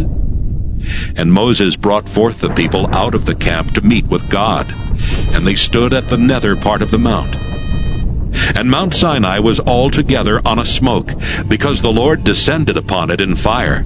And the smoke thereof ascended as the smoke of a furnace, and the whole mount quaked greatly. And when the voice of the trumpet sounded long, and waxed louder and louder, Moses spake, and God answered him by a voice. And the Lord came down upon Mount Sinai on the top of the mount. And the Lord called Moses up to the top of the mount, and Moses went up. And the Lord said unto Moses, Go down, charge the people, lest they break through unto the Lord to gaze, and many of them perish. And let the priests also, which come near to the Lord, sanctify themselves, lest the Lord break forth upon them. And Moses said unto the Lord, The people cannot come up to Mount Sinai, for thou chargest us, saying, Set bounds about the mount, and sanctify it. And the Lord said unto him, Away, get thee down, and thou shalt come up, thou and Aaron with thee. But let not the priests and the people break through to come up unto the Lord, lest he break forth upon them. So Moses went down unto the people, and spake unto them. Exodus chapter 20. And God spake all these words, saying, I am the Lord thy God, which have brought thee out of the land of Egypt, out of the house of bondage. Thou shalt have no other gods before me. Thou shalt not make unto thee any graven image, or any likeness of anything that is in heaven above, or that is in the earth beneath, or that is in the water under the earth. Thou shalt not bow down thyself to them, nor serve them. For I, the Lord thy God, am a jealous God, visiting the iniquity of the fathers upon the children unto the third and fourth generation of them that hate me, and showing mercy unto thousands of them that love me and keep my commandments. Thou shalt not take the name of the Lord thy God in vain, for the Lord will not hold him guiltless that taketh his name in vain. Remember the Sabbath day to keep it holy. 6 days shalt thou labor and do all thy work. But the seventh day is the Sabbath of the Lord thy God. In it thou shalt not do any work, thou, nor thy son, nor thy daughter, thy manservant, nor thy maidservant, nor thy cattle, nor thy stranger that is within thy gates. For in 6 days the Lord made heaven and earth, the sea, and all that in them is, and rested the seventh day. Wherefore the Lord blessed the Sabbath day, and hallowed it. Honor thy father and thy mother, that thy days may be long upon the land which the Lord thy God giveth thee. Thou shalt not kill. Thou shalt not commit adultery. Thou shalt not steal. Thou shalt not bear false witness against thy neighbor. Thou shalt not covet thy neighbor's house. Thou shalt not covet thy neighbor's wife, nor his manservant, nor his maidservant, nor his ox, nor his ass, nor anything that is thy neighbor's. And all the people saw the thunderings and the lightnings and the noise of the trumpet and the mountain smoking. And when the people saw it, they removed and stood afar off. And they said unto Moses, Speak thou with us, and we will hear, but let not God speak with us, lest we die. And Moses said unto the people, Fear not, for God is come to prove you, and that his fear may be before your faces, that ye sin not. And the people stood afar off, and Moses drew near unto the thick darkness where God was. And the Lord said unto Moses, Thus thou shalt say unto the children of Israel, Ye have seen that I have talked with you from heaven. Ye shall not make with me gods of silver, neither shall ye make unto you gods of gold. An altar of earth thou shalt make unto me, and shalt sacrifice thereon thy burnt offerings, and thy peace offerings, thy sheep and thine oxen. In all places where I record my name, I will come unto thee, and I will bless thee. And if thou wilt make me an altar of stone, thou shalt not build it of hewn stone. For if thou lift up thy tool upon it, thou hast polluted it. Neither shalt thou go up by steps unto mine altar, that thy nakedness be not discovered thereon. Exodus chapter 21. Now these are the judgments which thou shalt set before them. If thou buy an Hebrew servant, 6 years he shall serve, and in the 7th he shall go out free for nothing. If he came in by himself, he shall go out by himself. If he were married, then his wife shall go out with him. If his master have given him a wife, and she have borne him sons or daughters, the wife and her children shall be her master's, and he shall go out by himself. And if the servant shall plainly say, I love my master, my wife and my children, I will not go out free, then his master shall bring him unto the judges. He shall also bring him to the door, or unto the door post. And his master shall bore his ear through with an awl, and he shall serve him forever. And if a man sell his daughter to be a maidservant, she shall not go out as the menservants do. If she please not her master, who hath betrothed her to himself, then shall he let her be redeemed. To sell her unto a strange nation he shall have no power, seeing he hath dealt deceitfully with her. And if he have betrothed her unto his son, he shall deal with her after the manner of daughters. If he take him another wife, her food, her raiment, and her duty of marriage shall he not diminish. And if he do not these 3 unto her, then shall she go out free without money. He that smiteth a man so that he die shall be surely put to death. And if a man lie not in wait, but God deliver him into his hand, then I will appoint thee a place whither he shall flee. But if a man come presumptuously upon his neighbor to slay him with guile, thou shalt take him from mine altar, that he may die. And he that smiteth his father or his mother shall be surely put to death. And he that stealeth a man and selleth him, or if he be found in his hand, he shall surely be put to death. And he that curseth his father or his mother shall surely be put to death. And if men strive together, and one smite another with a stone, or with his fist, and he die not, but keepeth his bed, if he rise again, and walk abroad upon his staff, then shall he that smote him be quit. Only he shall pay for the loss of his time, and shall cause him to be thoroughly healed.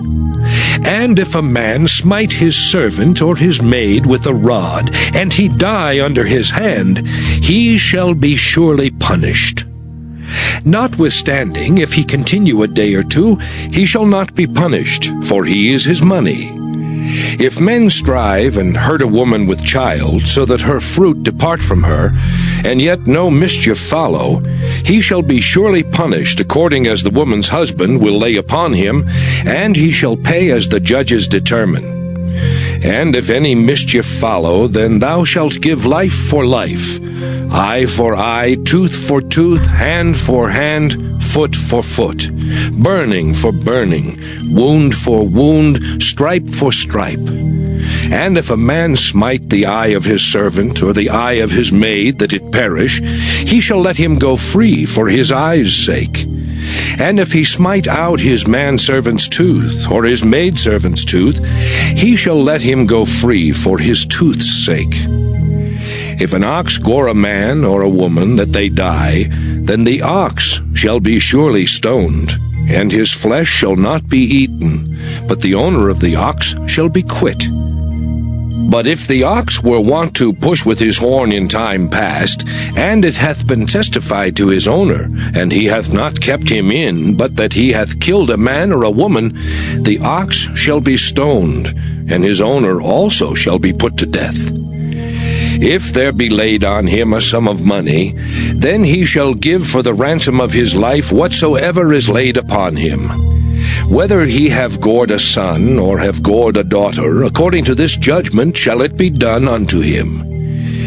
If the ox shall push a manservant or a maidservant, he shall give unto their master 30 shekels of silver, and the ox shall be stoned. And if a man shall open a pit, or if a man shall dig a pit and not cover it, and an ox or an ass fall therein, the owner of the pit shall make it good, and give money unto the owner of them, and the dead beast shall be his. And if one man's ox hurt another's, that he die, then they shall sell the live ox, and divide the money of it, and the dead ox also they shall divide. Or if it be known that the ox hath used to push in time past, and his owner hath not kept him in, he shall surely pay ox for ox, and the dead shall be his own.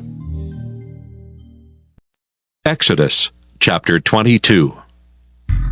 If a man shall steal an ox or a sheep, and kill it or sell it, he shall restore 5 oxen for an ox, and 4 sheep for a sheep. If a thief be found breaking up, and be smitten that he die, there shall no blood be shed for him. If the sun be risen upon him, there shall be blood shed for him, for he should make full restitution. If he have nothing, then he shall be sold for his theft. If the theft be certainly found in his hand alive, whether it be ox or ass or sheep, he shall restore double. If a man shall cause a field or vineyard to be eaten, and shall put in his beast, and shall feed in another man's field, of the best of his own field and of the best of his own vineyard shall he make restitution. If fire break out and catch in thorns, so that the stacks of corn or the standing corn or the field be consumed therewith, he that kindled the fire shall surely make restitution. If a man shall deliver unto his neighbor money or stuff to keep, and it be stolen out of the man's house, if the thief be found, let him pay double. If the thief be not found, then the master of the house shall be brought unto the judges, to see whether he have put his hand unto his neighbor's goods. For all manner of trespass, whether it be for ox, for ass, for sheep, for raiment, or for any manner of lost thing which another challengeth to be his, the cause of both parties shall come before the judges. And whom the judges shall condemn, he shall pay double unto his neighbor. If a man deliver unto his neighbor an ass, or an ox, or a sheep, or any beast to keep, and it die, or be hurt, or driven away, no man seeing it, then shall an oath of the Lord be between them both, that he hath not put his hand unto his neighbor's goods, and the owner of it shall accept thereof, and he shall not make it good. And if it be stolen from him, he shall make restitution unto the owner thereof. If it be torn in pieces, then let him bring it for witness, and he shall not make good that which was torn. And if a man borrow aught of his neighbor, and it be hurt or die, the owner thereof being not with it, he shall surely make it good. But if the owner thereof be with it, he shall not make it good. If it be an hired thing, it came for his hire. And if a man entice a maid that is not betrothed, and lie with her, he shall surely endow her to be his wife. If her father utterly refuse to give her unto him, he shall pay money according to the dowry of virgins. Thou shalt not suffer a witch to live. Whosoever lieth with a beast shall surely be put to death. He that sacrificeth unto any god save unto the Lord only, he shall be utterly destroyed. Thou shalt neither vex a stranger nor oppress him, for ye were strangers in the land of Egypt. Ye shall not afflict any widow or fatherless child. If thou afflict them in any wise, and they cry at all unto me, I will surely hear their cry. And my wrath shall wax hot, and I will kill you with the sword, and your wives shall be widows, and your children fatherless. If thou lend money to any of my people that is poor by thee, thou shalt not be to him as an usurer, neither shalt thou lay upon him usury. If thou at all take thy neighbor's raiment to pledge, thou shalt deliver it unto him by that the sun goeth down. For that is his covering only, it is his raiment for his skin. Wherein shall he sleep? And it shall come to pass, when he crieth unto me, that I will hear, for I am gracious. Thou shalt not revile the gods, nor curse the ruler of thy people. Thou shalt not delay to offer the first of thy ripe fruits and of thy liquors. The firstborn of thy sons shalt thou give unto me. Likewise shalt thou do with thine oxen and with thy sheep. 7 days it shall be with his dam. On the 8th day thou shalt give it me. And ye shall be holy men unto me. Neither shall ye eat any flesh that is torn of beasts in the field. Ye shall cast it to the dogs. Exodus chapter 23. Thou shalt not raise a false report. Put not thine hand with the wicked to be an unrighteous witness. Thou shalt not follow a multitude to do evil. Neither shalt thou speak in a cause to decline after many to wrest judgment. Neither shalt thou countenance a poor man in his cause. If thou meet thine enemy's ox or his ass going astray, thou shalt surely bring it back to him again. If thou see the ass of him that hateth thee lying under his burden, and wouldest forbear to help him, thou shalt surely help with him. Thou shalt not wrest the judgment of thy poor in his cause. Keep thee far from a false matter, and the innocent and righteous slay thou not, for I will not justify the wicked. And thou shalt take no gift, for the gift blindeth the wise, and perverteth the words of the righteous. Also thou shalt not oppress a stranger, for ye know the heart of a stranger, seeing ye were strangers in the land of Egypt. And 6 years thou shalt sow thy land, and shalt gather in the fruits thereof. But the 7th year thou shalt let it rest and lie still, that the poor of thy people may eat, and what they leave the beasts of the field shall eat. In like manner thou shalt deal with thy vineyard and with thy oliveyard. 6 days thou shalt do thy work, and on the 7th day thou shalt rest. That thine ox and thine ass may rest, and the son of thy handmaid, and the stranger may be refreshed. And in all things that I have said unto you be circumspect, and make no mention of the name of other gods, neither let it be heard out of thy mouth. 3 times thou shalt keep a feast unto me in the year. Thou shalt keep the feast of unleavened bread. Thou shalt eat unleavened bread 7 days, as I commanded thee in the time appointed of the month Abib. For in it thou camest out from Egypt, and none shall appear before me empty. And the feast of harvest, the first fruits of thy labors, which thou hast sown in the field. And the feast of ingathering, which is in the end of the year, when thou hast gathered in thy labors out of the field. 3 times in the year all thy males shall appear before the Lord God. Thou shalt not offer the blood of my sacrifice with leavened bread, neither shall the fat of my sacrifice remain until the morning. The first of the firstfruits of thy land thou shalt bring into the house of the Lord thy God. Thou shalt not see the kid in his mother's milk.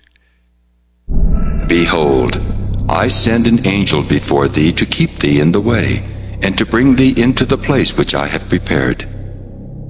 Beware of him, and obey his voice. Provoke him not, for he will not pardon your transgressions, for my name is in him. But if thou shalt indeed obey his voice, and do all that I speak, then I will be an enemy unto thine enemies, and an adversary unto thine adversaries. For mine angel shall go before thee, and bring thee in unto the Amorites and the Hittites and the Perizzites, and the Canaanites and Hivites and the Jebusites, and I will cut them off. Thou shalt not bow down to their gods, nor serve them, nor do after their works, but thou shalt utterly overthrow them, and quite break down their images. And ye shall serve the Lord your God, and he shall bless thy bread and thy water, and I will take sickness away from the midst of thee. There shall nothing cast their young, nor be barren in thy land. The number of thy days I will fulfill. I will send my fear before thee, and will destroy all the people to whom thou shalt come, and I will make all thine enemies turn their backs unto thee. And I will send hornets before thee, which shall drive out the Hivite, the Canaanite, and the Hittite from before thee. I will not drive them out from before thee in 1 year, lest the land become desolate, and the beast of the field multiply against thee. By little and little I will drive them out from before thee, until thou be increased and inherit the land. And I will set thy bounds from the Red Sea even unto the sea of the Philistines, and from the desert unto the river. For I will deliver the inhabitants of the land into your hand, and thou shalt drive them out before thee. Thou shalt make no covenant with them, nor with their gods. They shall not dwell in thy land, lest they make thee sin against me. For if thou serve their gods, it will surely be a snare unto thee. Exodus chapter 24. And he said unto Moses, Come up unto the Lord, thou and Aaron, Nadab and Abihu, and 70 of the elders of Israel, and worship ye afar off. And Moses alone shall come near the Lord. But they shall not come nigh, neither shall the people go up with him. And Moses came and told the people all the words of the Lord, and all the judgments. And all the people answered with one voice, and said, All the words which the Lord hath said will we do. And Moses wrote all the words of the Lord, and rose up early in the morning, and builded an altar under the hill, and 12 pillars, according to the 12 tribes of Israel. And he sent young men of the children of Israel, which offered burnt offerings, and sacrificed peace offerings of oxen unto the Lord. And Moses took half of the blood, and put it in basins, and half of the blood he sprinkled on the altar. And he took the book of the covenant, and read in the audience of the people, and they said, All that the Lord hath said will we do, and be obedient. And Moses took the blood, and sprinkled it on the people, and said, Behold the blood of the covenant, which the Lord hath made with you concerning all these words. Then went up Moses and Aaron, Nadab and Abihu, and 70 of the elders of Israel. And they saw the God of Israel. And there was under his feet, as it were, a paved work of a sapphire stone, and as it were the body of heaven in his clearness. And upon the nobles of the children of Israel he laid not his hand. Also they saw God, and did eat and drink. And the Lord said unto Moses, Come up to me into the mount, and be there, and I will give thee tables of stone, and a law and commandments which I have written, that thou mayest teach them. And Moses rose up, and his minister Joshua. And Moses went up into the mount of God. And he said unto the elders, Tarry ye here for us, until we come again unto you. And behold, Aaron and Hur are with you. If any man have any matters to do, let him come unto them. And Moses went up into the mount, and a cloud covered the mount. And the glory of the Lord abode upon Mount Sinai, and the cloud covered it 6 days. And the 7th day he called unto Moses out of the midst of the cloud. And the sight of the glory of the Lord was like devouring fire on the top of the mount in the eyes of the children of Israel. And Moses went into the midst of the cloud, and gat him up into the mount. And Moses was in the mount 40 days and 40 nights. Exodus chapter 25. And the Lord spake unto Moses, saying, Speak unto the children of Israel, that they bring me an offering. Of every man that giveth it willingly with his heart, ye shall take my offering. And this is the offering which ye shall take of them: gold and silver and brass, and blue and purple and scarlet, and fine linen and goat's hair, and ram's skins dyed red, and badger's skins, and shittim wood, oil for the light, spices for anointing oil and for sweet incense, onyx stones, and stones to be set in the ephod and in the breastplate. And let them make me a sanctuary, that I may dwell among them, according to all that I show thee, after the pattern of the tabernacle, and the pattern of all the instruments thereof, even so shall ye make it. And they shall make an ark of shittim wood. 2 cubits and a half shall be the length thereof, and 1 cubit and a half the breadth thereof, and 1 cubit and a half the height thereof. And thou shalt overlay it with pure gold, within and without shalt thou overlay it, and shalt make upon it a crown of gold round about. And thou shalt cast 4 rings of gold for it, and put them in the 4 corners thereof, and 2 rings shall be in the one side of it, and 2 rings in the other side of it. And thou shalt make staves of shittim wood, and overlay them with gold. And thou shalt put the staves into the rings by the sides of the ark, that the ark may be borne with them. The staves shall be in the rings of the ark, they shall not be taken from it. And thou shalt put into the ark the testimony which I shall give thee. And thou shalt make a mercy seat of pure gold. 2 cubits and a half shall be the length thereof, and 1 cubit and a half the breadth thereof. And thou shalt make 2 cherubims of gold. Of beaten work shalt thou make them, in the 2 ends of the mercy seat. And make 1 cherub on the one end, and the other cherub on the other end. Even of the mercy seat shall ye make the cherubims on the 2 ends thereof. And the cherubims shall stretch forth their wings on high, covering the mercy seat with their wings, and their faces shall look one to another. Toward the mercy seat shall the faces of the cherubims be. And thou shalt put the mercy seat above upon the ark, and in the ark thou shalt put the testimony that I shall give thee.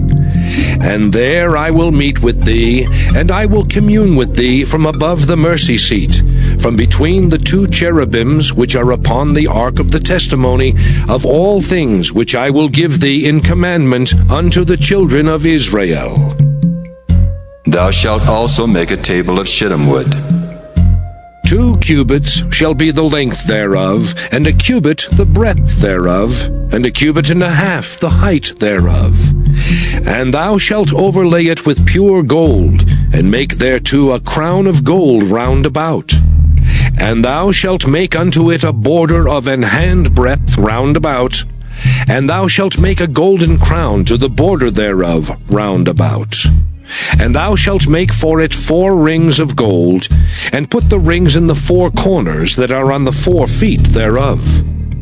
Over against the border shall the rings be for places of the staves to bear the table. And thou shalt make the staves of shittim wood, and overlay them with gold, that the table may be borne with them. And thou shalt make the dishes thereof, and spoons thereof, and covers thereof, and bowls thereof, to cover withal. Of pure gold shalt thou make them. And thou shalt set upon the table showbread before me alway. And thou shalt make a candlestick of pure gold. Of beaten work shall the candlestick be made, his shaft and his branches, his bowls, his knops and his flowers shall be of the same. And 6 branches shall come out of the sides of it, 3 branches of the candlestick out of the one side, and 3 branches of the candlestick out of the other side. 3 bowls made like unto almonds, with a knop and a flower in one branch, and 3 bowls made like almonds in the other branch, with a knop and a flower, so in the 6 branches that come out of the candlestick. And in the candlestick shall be 4 bowls made like unto almonds, with their knops and their flowers. And there shall be a knop under 2 branches of the same, and a knop under 2 branches of the same, and a knop under 2 branches of the same, according to the 6 branches that proceed out of the candlestick. Their knops and their branches shall be of the same. All it shall be one beaten work of pure gold. And thou shalt make the 7 lamps thereof, and they shall light the lamps thereof, that they may give light over against it. And the tongs thereof and the snuff dishes thereof shall be of pure gold. Of a talent of pure gold shall he make it with all these vessels. And look that thou make them after their pattern, which was showed thee in the mount. Exodus chapter 26. Moreover, thou shalt make the tabernacle, with 10 curtains of fine twined linen, and blue, and purple, and scarlet. With cherubims of cunning work shalt thou make them. The length of one curtain shall be 28 cubits, and the breadth of one curtain 4 cubits, and every one of the curtains shall have one measure. The 5 curtains shall be coupled together one to another, and other 5 curtains shall be coupled one to another. And thou shalt make loops of blue upon the edge of the one curtain from the selvage in the coupling, and likewise shalt thou make in the uttermost edge of another curtain in the coupling of the second. 50 loops shalt thou make in the one curtain, and 50 loops shalt thou make in the edge of the curtain that is in the coupling of the second, that the loops may take hold one of another. And thou shalt make 50 taches of gold, and couple the curtains together with the taches, and it shall be one tabernacle. And thou shalt make curtains of goat's hair to be a covering upon the tabernacle. 11 curtains shalt thou make. The length of one curtain shall be 30 cubits, and the breadth of one curtain 4 cubits, and the 11 curtains shall be all of one measure. And thou shalt couple 5 curtains by themselves, and 6 curtains by themselves, and shalt double the 6th curtain in the forefront of the tabernacle. And thou shalt make 50 loops on the edge of the one curtain that is outmost in the coupling, and 50 loops in the edge of the curtain which coupleth the second. And thou shalt make 50 taches of brass, and put the taches into the loops, and couple the tent together, that it may be one. And the remnant that remaineth of the curtains of the tent, the half curtain that remaineth, shall hang over the backside of the tabernacle. And a cubit on the one side, and a cubit on the other side of that which remaineth in the length of the curtains of the tent, it shall hang over the sides of the tabernacle on this side and on that side, to cover it. And thou shalt make a covering for the tent of rams' skins dyed red, and a covering above of badgers' skins. And thou shalt make boards for the tabernacle of shittim wood standing up. 10 cubits shall be the length of a board, and a cubit and a half shall be the breadth of one board.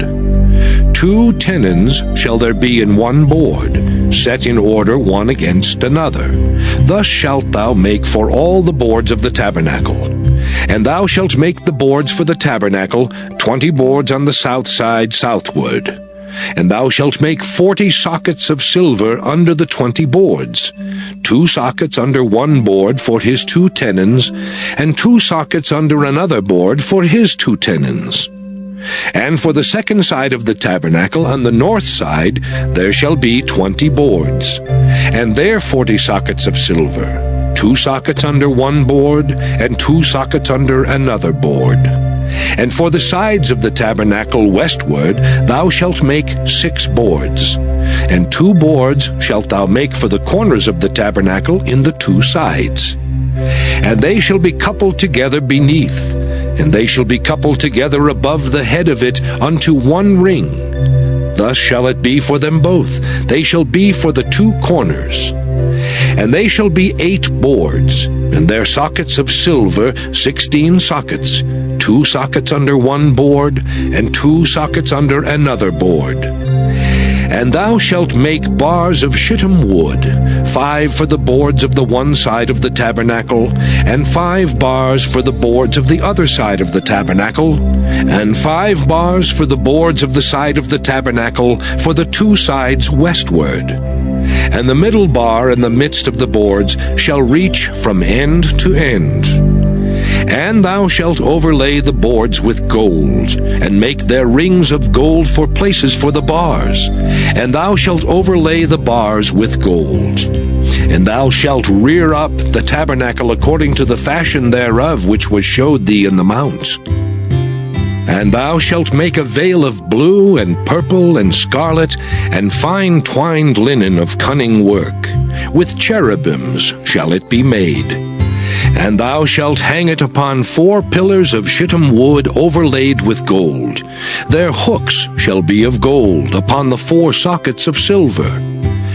And thou shalt hang up the veil under the taches, that thou mayest bring in thither within the veil the ark of the testimony.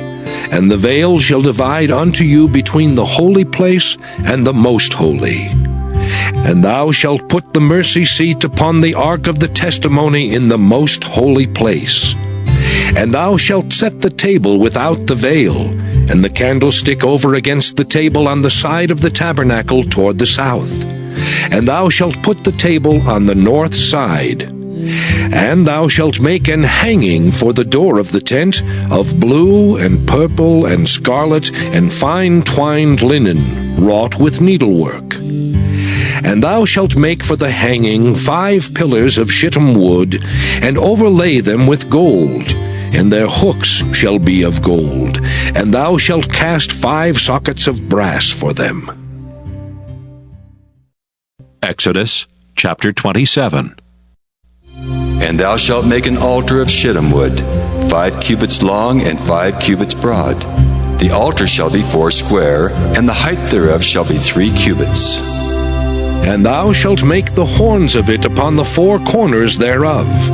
His horns shall be of the same, and thou shalt overlay it with brass. And thou shalt make his pans to receive his ashes, and his shovels, and his basins, and his flesh hooks, and his fire pans. All the vessels thereof thou shalt make of brass. And thou shalt make for it a grate of network of brass, and upon the net shalt thou make 4 brazen rings in the 4 corners thereof. And thou shalt put it under the compass of the altar beneath, that the net may be even to the midst of the altar.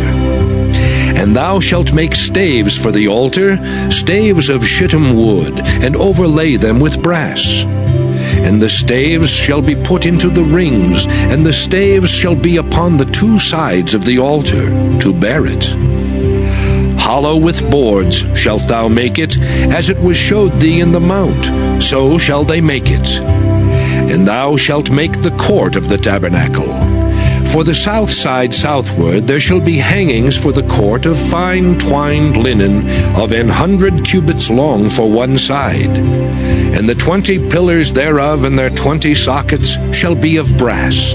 The hooks of the pillars and their fillets shall be of silver.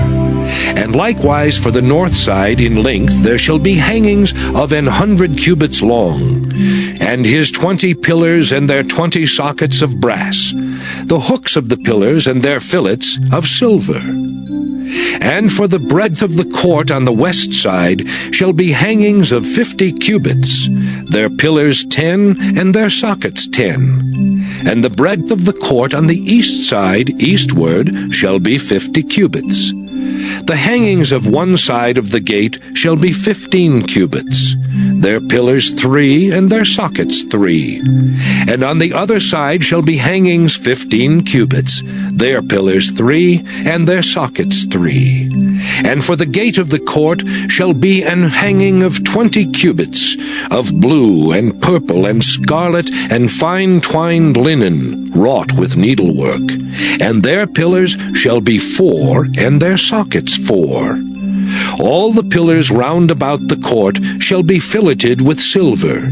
Their hooks shall be of silver, and their sockets of brass. The length of the court shall be 100 cubits, and the breadth 50 everywhere, and the height 5 cubits of fine twined linen, and their sockets of brass.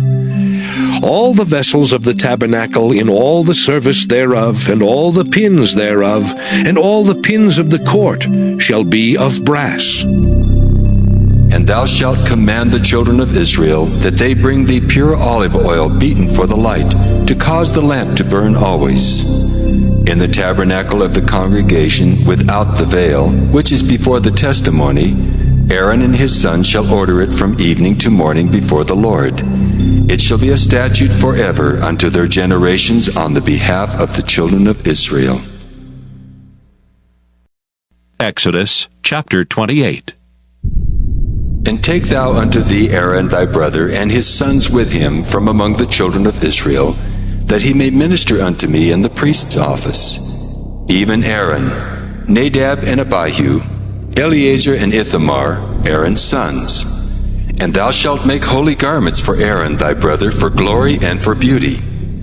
And thou shalt speak unto all that are wise-hearted, whom I have filled with the spirit of wisdom, that they may make Aaron's garments to consecrate him, that he may minister unto me in the priest's office. And these are the garments which they shall make: a breastplate, and an ephod, and a robe, and a broidered coat, a mitre, and a girdle. And they shall make holy garments for Aaron thy brother and his sons, that he may minister unto me in the priest's office. And they shall take gold, and blue, and purple, and scarlet, and fine linen. And they shall make the ephod of gold, of blue, and of purple, of scarlet, and fine twined linen, with cunning work. It shall have the 2 shoulder pieces thereof joined at the 2 edges thereof, and so it shall be joined together. And the curious girdle of the ephod, which is upon it, shall be of the same, according to the work thereof, even of gold, of blue, and purple, and scarlet, and fine twined linen. And thou shalt take 2 onyx stones, and grave on them the names of the children of Israel, 6 of their names on one stone, and the other 6 names of the rest on the other stone, according to their birth. With the work of an engraver in stone, like the engravings of a signet, shalt thou engrave the 2 stones with the names of the children of Israel. Thou shalt make them to be set in ouches of gold. And thou shalt put the 2 stones upon the shoulders of the ephod for stones of memorial unto the children of Israel. And Aaron shall bear their names before the Lord upon his 2 shoulders for a memorial. And thou shalt make ouches of gold, and 2 chains of pure gold at the ends. Of wreathen work shalt thou make them, and fasten the wreathen chains to the ouches. And thou shalt make the breastplate of judgment with cunning work. After the work of the ephod thou shalt make it. Of gold, of blue, and of purple, and of scarlet, and of fine twined linen shalt thou make it. 4 square it shall be, being doubled. A span shall be the length thereof, and a span shall be the breadth thereof. And thou shalt set it in settings of stones, even 4 rows of stones. The first row shall be a sardius, a topaz, and a carbuncle. This shall be the first row. And the second row shall be an emerald, a sapphire, and a diamond. And the third row, a ligure, an agate, and an amethyst. And the fourth row, a beryl, and an onyx, and a jasper. They shall be set in gold in their enclosings. And the stones shall be with the names of the children of Israel, 12, according to their names, like the engravings of a signet. Every one with his name shall they be according to the 12 tribes. And thou shalt make upon the breastplate chains at the ends of wreathen work of pure gold. And thou shalt make upon the breastplate 2 rings of gold, and shalt put the 2 rings on the 2 ends of the breastplate.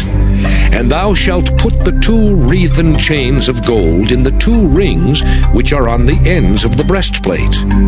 And the other 2 ends of the 2 wreathen chains thou shalt fasten in the 2 ouches, and put them on the shoulder pieces of the ephod before it. And thou shalt make 2 rings of gold, and thou shalt put them upon the 2 ends of the breastplate in the border thereof, which is in the side of the ephod inward. And 2 other rings of gold thou shalt make, and shalt put them on the 2 sides of the ephod underneath, toward the forepart thereof, over against the other coupling thereof, above the curious girdle of the ephod. And they shall bind the breastplate by the rings thereof unto the rings of the ephod with a lace of blue, that it may be above the curious girdle of the ephod, and that the breastplate be not loosed from the ephod. And Aaron shall bear the names of the children of Israel in the breastplate of judgment upon his heart, when he goeth in unto the holy place for a memorial before the Lord continually. And thou shalt put in the breastplate of judgment the Urim and the Thummim, and they shall be upon Aaron's heart when he goeth in before the Lord. And Aaron shall bear the judgment of the children of Israel upon his heart before the Lord continually. And thou shalt make the robe of the ephod all of blue, and there shall be an hole in the top of it, in the midst thereof. It shall have a binding of woven work round about the whole of it, as it were the whole of an habergeon, that it be not rent. And beneath upon the hem of it thou shalt make pomegranates of blue, and of purple, and of scarlet, round about the hem thereof, and bells of gold between them round about. A golden bell and a pomegranate, a golden bell and a pomegranate, upon the hem of the robe round about. And it shall be upon Aaron to minister, and his sound shall be heard when he goeth in unto the holy place before the Lord, and when he cometh out, that he die not. And thou shalt make a plate of pure gold, and grave upon it, like the engravings of a signet, Holiness to the Lord. And thou shalt put it on a blue lace, that it may be upon the mitre, upon the forefront of the mitre it shall be. And it shall be upon Aaron's forehead, that Aaron may bear the iniquity of the holy things which the children of Israel shall hallow in all their holy gifts. And it shall be always upon his forehead, that they may be accepted before the Lord. And thou shalt embroider the coat of fine linen, and thou shalt make the mitre of fine linen, and thou shalt make the girdle of needlework. And for Aaron's sons thou shalt make coats, and thou shalt make for them girdles, and bonnets shalt thou make for them, for glory and for beauty. And thou shalt put them upon Aaron thy brother, and his sons with him, and shalt anoint them, and consecrate them, and sanctify them, that they may minister unto me in the priest's office. And thou shalt make them linen breeches to cover their nakedness. From the loins even unto the thighs they shall reach. And they shall be upon Aaron and upon his sons when they come in unto the tabernacle of the congregation, or when they come near unto the altar to minister in the holy place, that they bear not iniquity and die. It shall be a statute forever unto him and his seed after him. Exodus chapter 29. And this is the thing that thou shalt do unto them to hallow them, to minister unto me in the priest's office. Take 1 young bullock and 2 rams without blemish, and unleavened bread, and cakes unleavened, tempered with oil, and wafers unleavened, anointed with oil. Of wheaten flour shalt thou make them. And thou shalt put them into 1 basket, and bring them in the basket with the bullock and the 2 rams. And Aaron and his sons thou shalt bring unto the door of the tabernacle of the congregation, and shalt wash them with water. And thou shalt take the garments, and put upon Aaron the coat, and the robe of the ephod, and the breastplate, and gird him with the curious girdle of the ephod. And thou shalt put the mitre upon his head, and put the holy crown upon the mitre. Then shalt thou take the anointing oil, and pour it upon his head, and anoint him. And thou shalt bring his sons, and put coats upon them. And thou shalt gird them with girdles, Aaron and his sons, and put the bonnets on them. And the priest's office shall be theirs for a perpetual statute. And thou shalt consecrate Aaron and his sons. And thou shalt cause a bullock to be brought before the tabernacle of the congregation. And Aaron and his sons shall put their hands upon the head of the bullock. And thou shalt kill the bullock before the Lord, by the door of the tabernacle of the congregation. And thou shalt take of the blood of the bullock, and put it upon the horns of the altar with thy finger, and pour all the blood beside the bottom of the altar. And thou shalt take all the fat that covereth the inwards, and the caul that is above the liver, and the 2 kidneys, and the fat that is upon them, and burn them upon the altar. But the flesh of the bullock, and his skin, and his dung, shalt thou burn with fire without the camp. It is a sin offering. Thou shalt also take 1 ram, and Aaron and his sons shall put their hands upon the head of the ram. And thou shalt slay the ram, and thou shalt take his blood, and sprinkle it round about upon the altar. And thou shalt cut the ram in pieces, and wash the inwards of him, and his legs, and put them unto his pieces, and unto his head. And thou shalt burn the whole ram upon the altar. It is a burnt offering unto the Lord. It is a sweet savour, an offering made by fire unto the Lord. And thou shalt take the other ram, and Aaron and his sons shall put their hands upon the head of the ram. Then shalt thou kill the ram, and take of his blood, and put it upon the tip of the right ear of Aaron, and upon the tip of the right ear of his sons, and upon the thumb of their right hand, and upon the great toe of their right foot, and sprinkle the blood upon the altar round about. And thou shalt take of the blood that is upon the altar, and of the anointing oil, and sprinkle it upon Aaron, and upon his garments, and upon his sons, and upon the garments of his sons with him. And he shall be hallowed, and his garments, and his sons' garments with him. Also thou shalt take of the ram the fat and the rump, and the fat that covereth the inwards, and the caul above the liver, and the 2 kidneys, and the fat that is upon them, and the right shoulder, for it is a ram of consecration. And 1 loaf of bread, and 1 cake of oiled bread, and 1 wafer out of the basket of the unleavened bread that is before the Lord. And thou shalt put all in the hands of Aaron, and in the hands of his sons, and shalt wave them for a wave offering before the Lord. And thou shalt receive them of their hands, and burn them upon the altar for a burnt offering, for a sweet savour before the Lord. It is an offering made by fire unto the Lord. And thou shalt take the breast of the ram of Aaron's consecration, and wave it for a wave offering before the Lord. And it shall be thy part.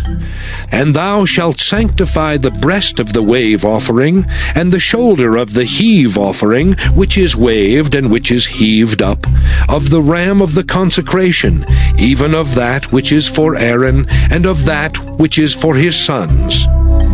And it shall be Aaron's and his sons by a statute forever from the children of Israel. For it is an heave offering, and it shall be an heave offering from the children of Israel of the sacrifice of their peace offerings, even their heave offering unto the Lord. And the holy garments of Aaron shall be his sons after him, to be anointed therein, and to be consecrated in them. And that son that is priest in his stead shall put them on 7 days, when he cometh into the tabernacle of the congregation to minister in the holy place. And thou shalt take the ram of the consecration, and seethe his flesh in the holy place. And Aaron and his sons shall eat the flesh of the ram, and the bread that is in the basket by the door of the tabernacle of the congregation. And they shall eat those things wherewith the atonement was made, to consecrate and to sanctify them. But a stranger shall not eat thereof, because they are holy. And if aught of the flesh of the consecrations, or of the bread, remain unto the morning, then thou shalt burn the remainder with fire. It shall not be eaten, because it is holy. And thus shalt thou do unto Aaron and to his sons according to all things which I have commanded thee. 7 days shalt thou consecrate them. And thou shalt offer every day a bullock for a sin offering for atonement. And thou shalt cleanse the altar when thou hast made an atonement for it, and thou shalt anoint it to sanctify it. 7 days thou shalt make an atonement for the altar, and sanctify it. And it shall be an altar most holy. Whatsoever toucheth the altar shall be holy. Now this is that which thou shalt offer upon the altar, 2 lambs of the first year, day by day, continually. The one lamb thou shalt offer in the morning, and the other lamb thou shalt offer at even. And with the one lamb 1/10 deal of flour mingled with the 4th part of an hin of beaten oil, and the 4th part of an hin of wine for a drink offering.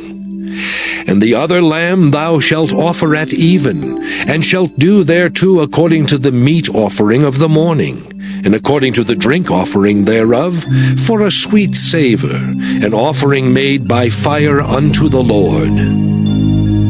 This shall be a continual burnt offering throughout your generations, at the door of the tabernacle of the congregation before the Lord, where I will meet you to speak there unto thee. And there I will meet with the children of Israel, and the tabernacle shall be sanctified by my glory. And I will sanctify the tabernacle of the congregation and the altar. I will sanctify also both Aaron and his sons to minister to me in the priest's office. And I will dwell among the children of Israel, and will be their God. And they shall know that I am the Lord their God, that brought them forth out of the land of Egypt, that I may dwell among them. I am the Lord their God. Exodus chapter 30. And thou shalt make an altar to burn incense upon. Of shittim wood shalt thou make it. A cubit shall be the length thereof, and a cubit the breadth thereof. 4 square shall it be, and 2 cubits shall be the height thereof. The horns thereof shall be of the same, and thou shalt overlay it with pure gold, the top thereof and the sides thereof round about, and the horns thereof, and thou shalt make unto it a crown of gold round about. And 2 golden rings shalt thou make to it under the crown of it. By the 2 corners thereof, upon the 2 sides of it shalt thou make it. And they shall be for places for the staves to bear it withal. And thou shalt make the staves of shittim wood, and overlay them with gold. And thou shalt put it before the veil that is by the ark of the testimony, before the mercy seat that is over the testimony, where I will meet with thee. And Aaron shall burn thereon sweet incense every morning. When he dresseth the lamps, he shall burn incense upon it. And when Aaron lighteth the lamps at even, he shall burn incense upon it, a perpetual incense before the Lord throughout your generations. Ye shall offer no strange incense thereon, nor burnt sacrifice, nor meat offering. Neither shall ye pour drink offering thereon. And Aaron shall make an atonement upon the horns of it once in a year with the blood of the sin offering of atonements.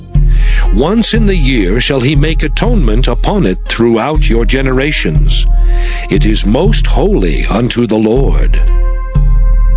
And the Lord spake unto Moses, saying, When thou takest the sum of the children of Israel after their number, then shall they give every man a ransom for his soul unto the Lord, when thou numberest them. That there be no plague among them when thou numberest them. This they shall give every one that passeth among them that are numbered, half a shekel after the shekel of the sanctuary. A shekel is 20 gerahs, and half shekel shall be the offering of the Lord. Every one that passeth among them that are numbered from 20 years old and above shall give an offering unto the Lord.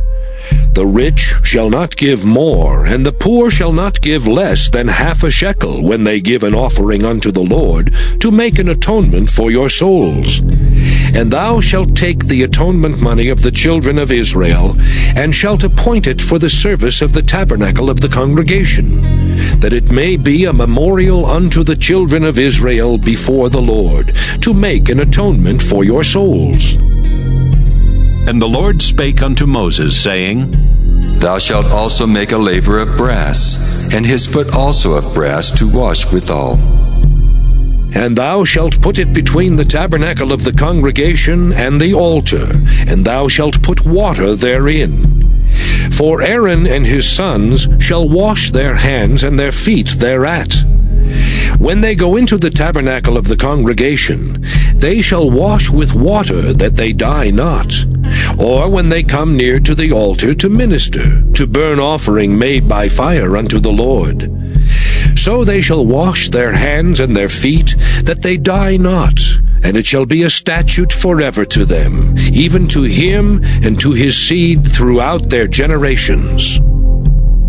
Moreover the Lord spake unto Moses, saying, Take thou also unto thee principal spices.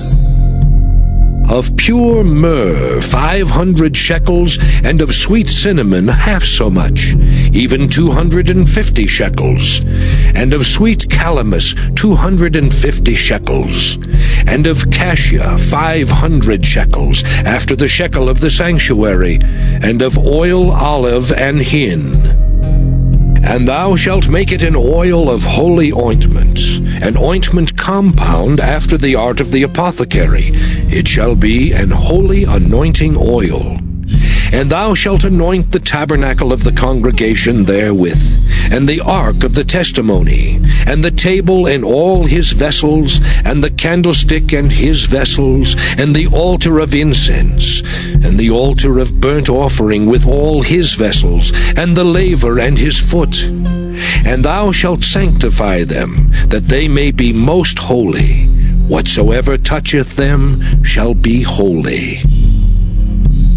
And thou shalt anoint Aaron and his sons, and consecrate them, that they may minister unto me in the priest's office.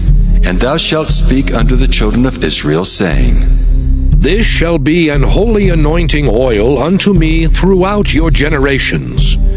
Upon man's flesh shall it not be poured, neither shall ye make any other like it, after the composition of it. It is holy, and it shall be holy unto you. Whosoever compoundeth any like it, or whosoever putteth any of it upon a stranger, shall even be cut off from his people. And the Lord said unto Moses, Take unto thee sweet spices, stadke, and onycha, and galbanum. These sweet spices with pure frankincense, of each shall there be a like weight. And thou shalt make it a perfume, a confection after the art of the apothecary, tempered together, pure and holy. And thou shalt beat some of it very small, and put of it before the testimony in the tabernacle of the congregation, where I will meet with thee. It shall be unto you most holy. And as for the perfume which thou shalt make, ye shall not make to yourselves according to the composition thereof. It shall be unto thee holy for the Lord.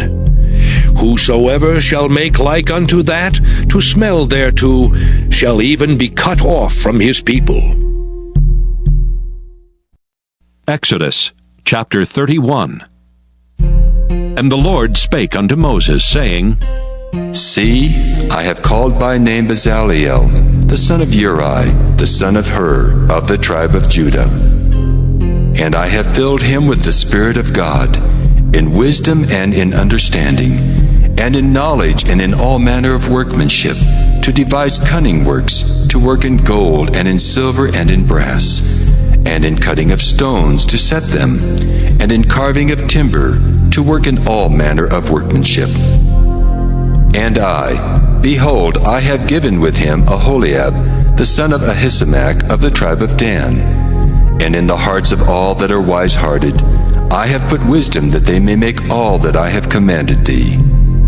The tabernacle of the congregation, and the ark of the testimony, and the mercy seat that is thereupon, and all the furniture of the tabernacle, and the table and his furniture, and the pure candlestick with all his furniture, and the altar of incense, and the altar of burnt offering with all his furniture, and the laver and his foot, and the cloths of service, and the holy garments for Aaron the priest, and the garments of his sons to minister in the priest's office. And the anointing oil, and sweet incense for the holy place, according to all that I have commanded thee shall they do.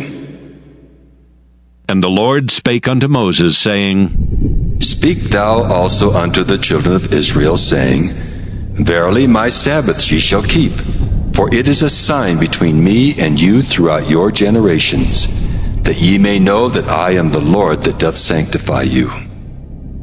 Ye shall keep the Sabbath therefore, for it is holy unto you. Every one that defileth it shall surely be put to death. For whosoever doeth any work therein, that soul shall be cut off from among his people. 6 days may work be done, but in the 7th is the Sabbath of rest, holy to the Lord. Whosoever doeth any work in the Sabbath day, he shall surely be put to death. Wherefore the children of Israel shall keep the Sabbath, to observe the Sabbath throughout their generations, for a perpetual covenant. It is a sign between me and the children of Israel forever. For in 6 days the Lord made heaven and earth, and on the 7th day he rested, and was refreshed. And he gave unto Moses, when he had made an end of communing with him upon Mount Sinai, 2 tables of testimony, tables of stone, written with the finger of God. Exodus chapter 32. And when the people saw that Moses delayed to come down out of the mount, the people gathered themselves together unto Aaron, and said unto him, Up, make us gods, which shall go before us. For as for this Moses, the man that brought us up out of the land of Egypt, we wot not what has become of him. And Aaron said unto them, Break off the golden earrings which are in the ears of your wives, of your sons, and of your daughters, and bring them unto me. And all the people brake off the golden earrings which were in their ears, and brought them unto Aaron. And he received them at their hand, and fashioned it with a graving tool, after he had made it a molten calf. And they said, These be thy gods, O Israel, which brought thee up out of the land of Egypt. And when Aaron saw it, he built an altar before it. And Aaron made proclamation, and said, Tomorrow is a feast to the Lord. And they rose up early on the morrow, and offered burnt offerings, and brought peace offerings. And the people sat down to eat and to drink, and rose up to play. And the Lord said unto Moses, Go, get thee down, for thy people which thou broughtest out of the land of Egypt have corrupted themselves. They have turned aside quickly out of the way which I commanded them. They have made them a molten calf, and have worshipped it, and have sacrificed thereunto, and said, These be thy gods, O Israel, which have brought thee up out of the land of Egypt. And the Lord said unto Moses, I have seen this people, and behold, it is a stiff-necked people. Now therefore let me alone, that my wrath may wax hot against them, and that I may consume them. And I will make of thee a great nation. And Moses besought the Lord his God, and said, Lord, why doth thy wrath wax hot against thy people, which thou hast brought forth out of the land of Egypt with great power and with a mighty hand? Wherefore should the Egyptians speak and say, For mischief did he bring them out, to slay them in the mountains, and to consume them from the face of the earth? Turn from thy fierce wrath, and repent of this evil against thy people. Remember Abraham, Isaac, and Israel, thy servants, to whom thou swarest by thine own self, and saidst unto them, I will multiply your seed as the stars of heaven, and all this land that I have spoken of will I give unto your seed, and they shall inherit it forever. And the Lord repented of the evil which he thought to do unto his people. And Moses turned and went down from the mount, and the 2 tables of the testimony were in his hand. The tables were written on both their sides. On the one side and on the other were they written. And the tables were the work of God, and the writing was the writing of God, graven upon the tables. And when Joshua heard the noise of the people as they shouted, he said unto Moses, There is a noise of war in the camp. And he said, It is not the voice of them that shout for mastery, neither is it the voice of them that cry for being overcome, but the noise of them that sing do I hear. And it came to pass, as soon as he came nigh unto the camp, that he saw the calf and the dancing. And Moses' anger waxed hot, and he cast the tables out of his hands, and brake them beneath the mount. And he took the calf which they had made, and burnt it in the fire, and ground it to powder, and strawed it upon the water, and made the children of Israel drink of it. And Moses said unto Aaron, What did this people unto thee, that thou hast brought so great a sin upon them? And Aaron said, Let not the anger of my Lord wax hot. Thou knowest the people that they are set on mischief. For they said unto me, Make us gods, which shall go before us. For as for this Moses, the man that brought us up out of the land of Egypt, we wot not what is become of him. And I said unto them, Whosoever hath any gold, let them break it off. So they gave it me. Then I cast it into the fire, and there came out this calf. And when Moses saw that the people were naked, for Aaron had made them naked unto their shame among their enemies, then Moses stood in the gate of the camp and said, Who is on the Lord's side? Let him come unto me. And all the sons of Levi gathered themselves together unto him. And he said unto them, Thus saith the Lord God of Israel, Put every man his sword by his side, and go in and out from gate to gate throughout the camp, and slay every man his brother, and every man his companion, and every man his neighbor. And the children of Levi did according to the word of Moses. And there fell of the people that day about 3,000 men. For Moses had said, Consecrate yourselves today to the Lord, even every man upon his son, and upon his brother, that he may bestow upon you a blessing this day. And it came to pass on the morrow that Moses said unto the people, Ye have sinned a great sin, and now I will go up unto the Lord. Peradventure I shall make an atonement for your sin.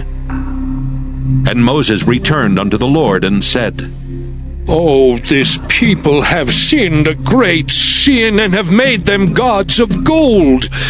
Yet now, if thou wilt forgive their sin, and if not, blot me, I pray thee, out of thy book which thou hast written. And the Lord said unto Moses, Whosoever hath sinned against me, him will I blot out of my book. Therefore now go, lead the people unto the place of which I have spoken unto thee.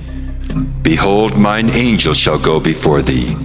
Nevertheless, in the day when I visit, I will visit their sin upon them. And the Lord plagued the people because they made the calf which Aaron made. Exodus chapter 33. And the Lord said unto Moses, Depart and go up hence, thou and the people which thou hast brought up out of the land of Egypt, unto the land which I swear unto Abraham, to Isaac, and to Jacob, saying, Unto thy seed will I give it. And I will send an angel before thee, and I will drive out the Canaanite, the Amorite, and the Hittite, and the Perizzite, the Hivite, and the Jebusite, unto a land flowing with milk and honey, for I will not go up in the midst of thee, for thou art a stiff-necked people, lest I consume thee in the way. And when the people heard these evil tidings, they mourned, and no man did put on him his ornaments. For the Lord had said unto Moses, Say unto the children of Israel, Ye are a stiff-necked people. I will come up into the midst of thee in a moment, and consume thee. Therefore now put off thine ornaments from thee, that I may know what to do unto thee. And the children of Israel stripped themselves of their ornaments by the Mount Horeb. And Moses took the tabernacle, and pitched it without the camp, afar off from the camp, and called it the tabernacle of the congregation. And it came to pass that every one which sought the Lord went out unto the tabernacle of the congregation, which was without the camp.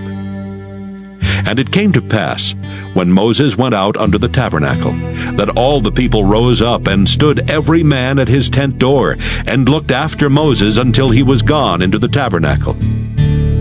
And it came to pass, as Moses entered into the tabernacle, the cloudy pillar descended, and stood at the door of the tabernacle. And the Lord talked with Moses. And all the people saw the cloudy pillar stand at the tabernacle door. And all the people rose up and worshipped, every man in his tent door. And the Lord spake unto Moses face to face, as a man speaketh unto his friend. And he turned again into the camp. But his servant Joshua, the son of Nun, a young man, departed not out of the tabernacle. And Moses said unto the Lord, See, thou sayest unto me, Bring up this people, and thou hast not let me know whom thou wilt send with me. Yet thou hast said, I know thee by name, and thou hast also found grace in my sight. Now therefore I pray thee, if I have found grace in thy sight, show me now thy way, that I may know thee, that I may find grace in thy sight, and consider that this nation is thy people. And he said, My presence shall go with thee, and I will give thee rest.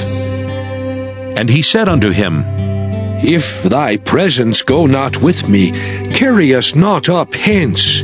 For wherein shall it be known here that I and thy people have found grace in thy sight? Is it not in that thou goest with us?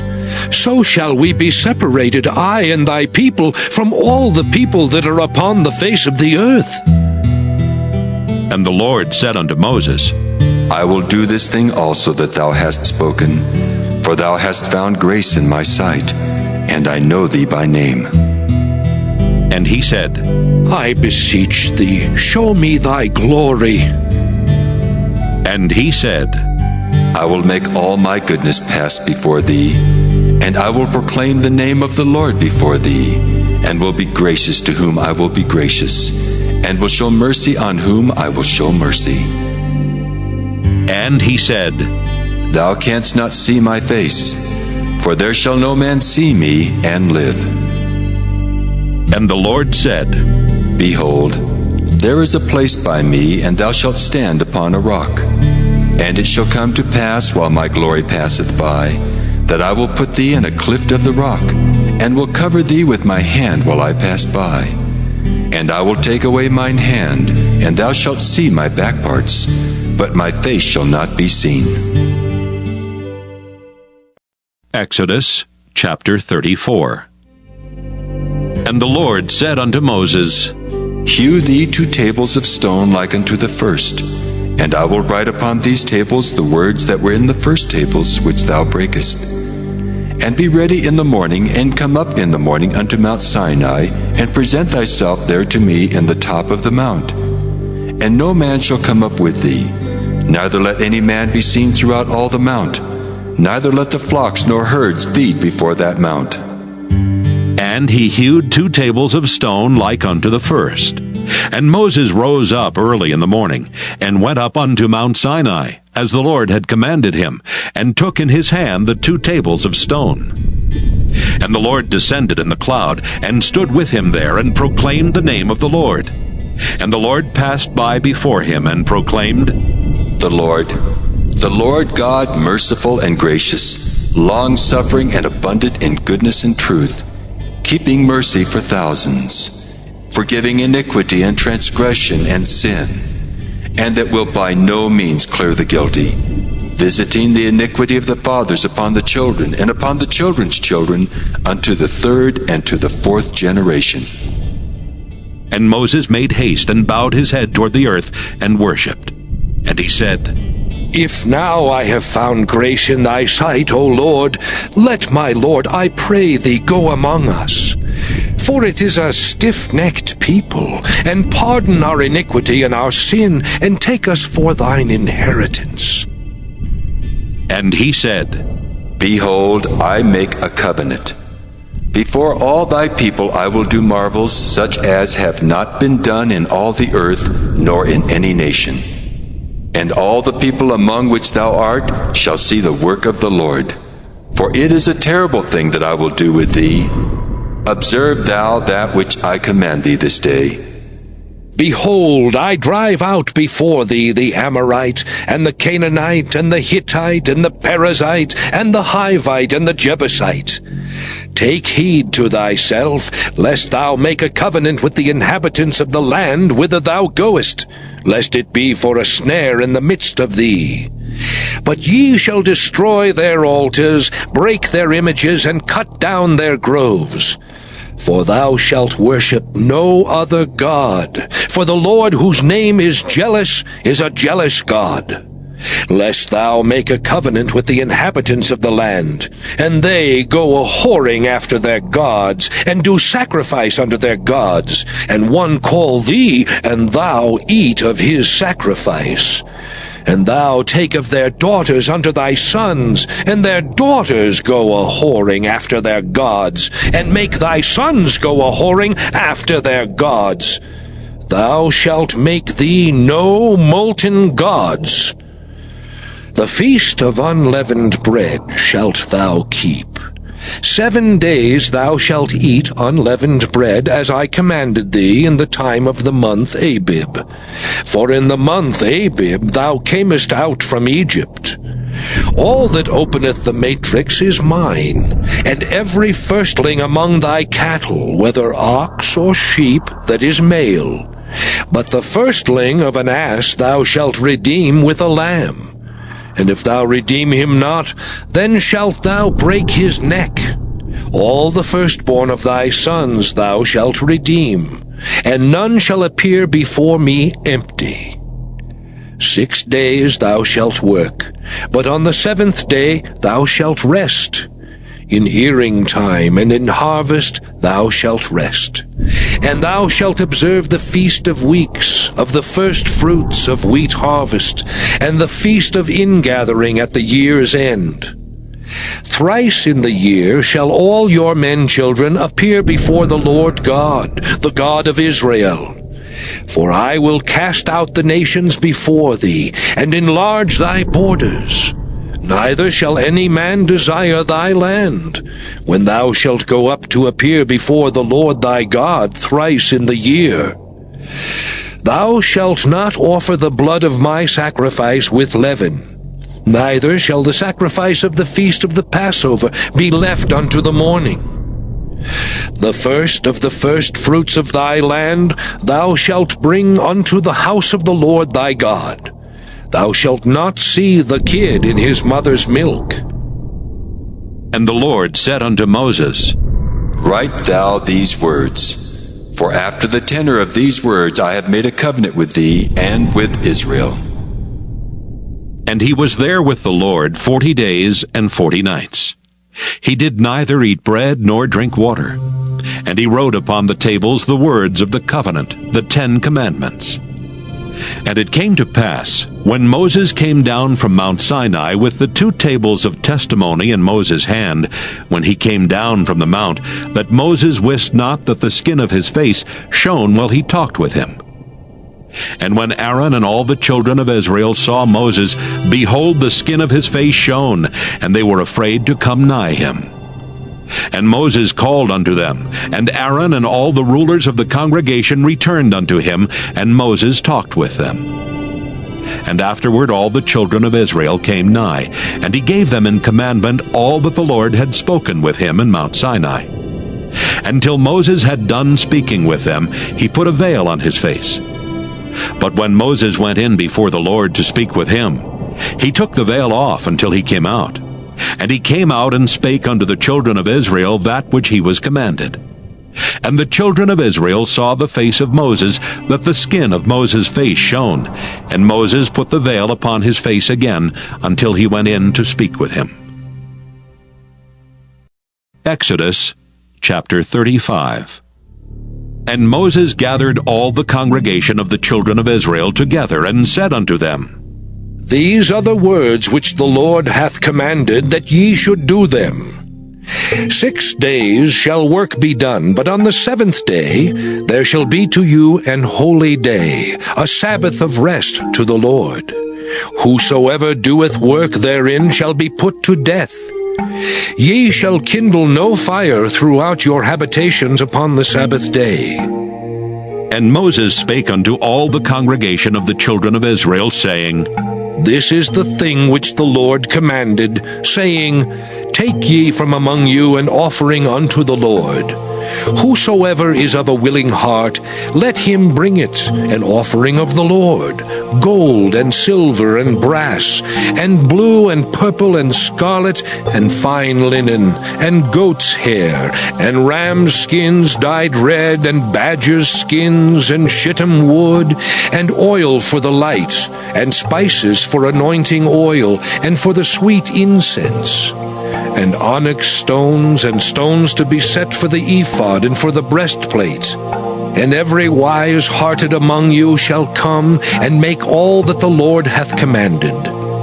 The tabernacle, his tent and his covering, his taches and his boards, his bars, his pillars and his sockets, the ark and the staves thereof with the mercy seat and the veil of the covering, the table and his staves, and all his vessels and the showbread, the candlestick also for the light, and his furniture and his lamps with the oil for the light, and the incense altar and his staves, and the anointing oil, and the sweet incense, and the hanging for the door at the entering in of the tabernacle, the altar of burnt offering with his brazen grate, his staves and all his vessels, the laver and his foot, the hangings of the court, his pillars and their sockets, and the hanging for the door of the court, the pins of the tabernacle and the pins of the court and their cords, the cloths of service to do service in the holy place,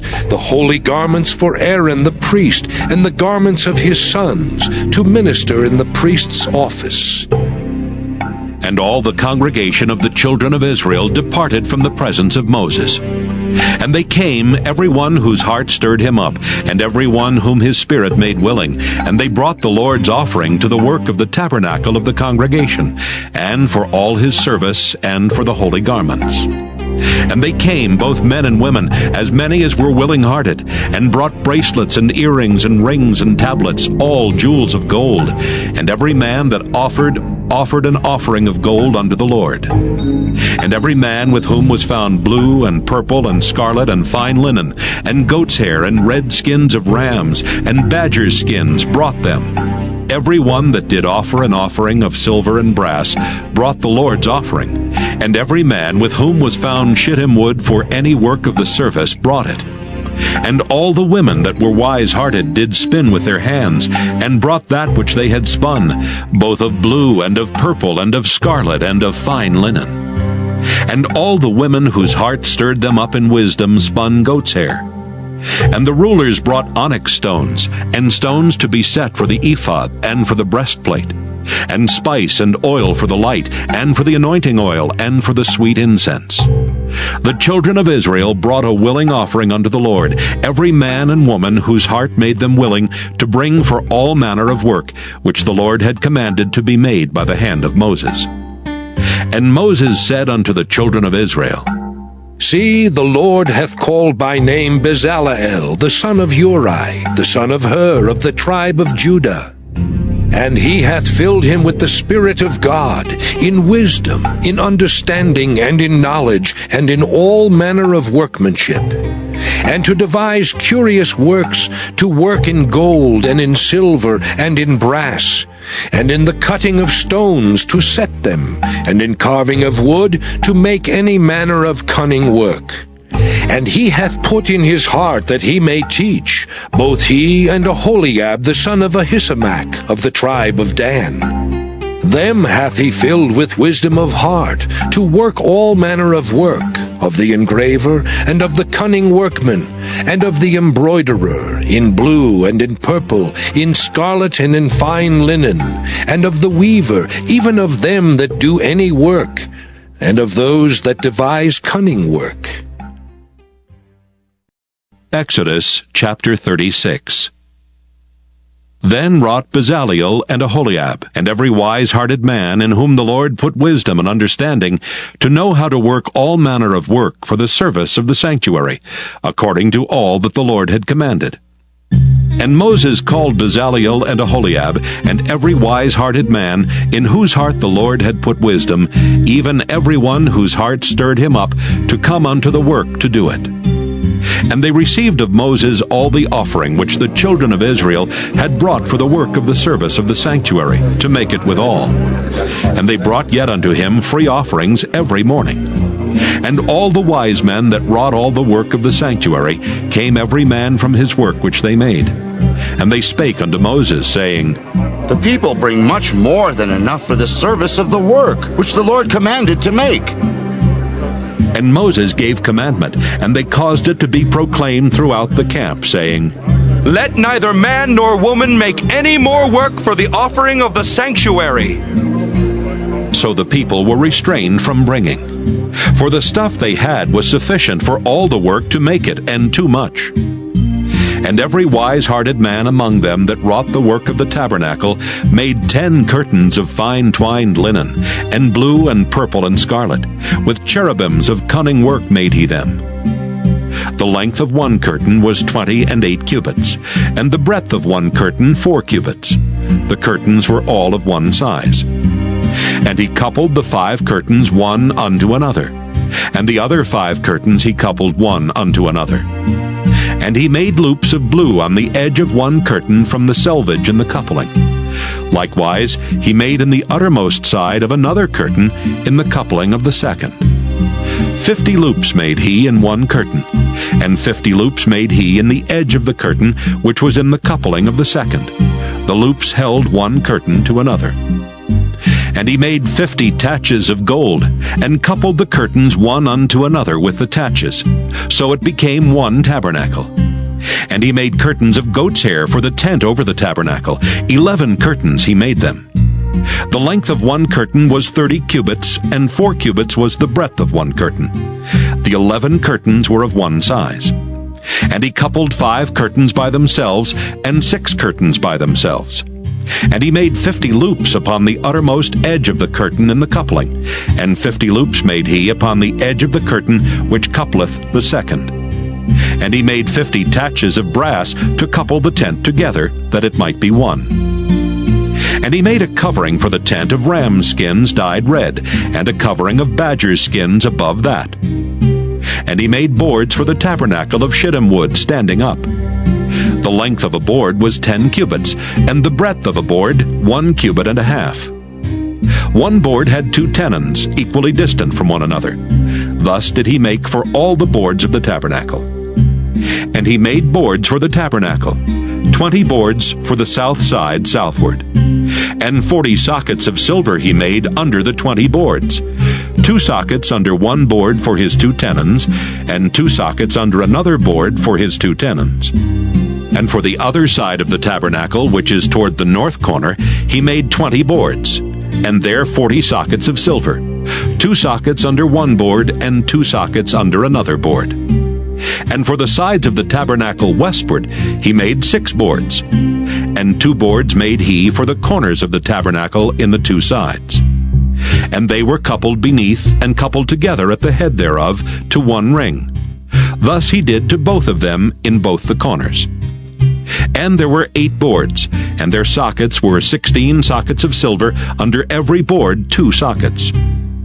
And he made bars of shittim wood, 5 for the boards of the one side of the tabernacle, and 5 bars for the boards of the other side of the tabernacle, and 5 bars for the boards of the tabernacle for the sides westward.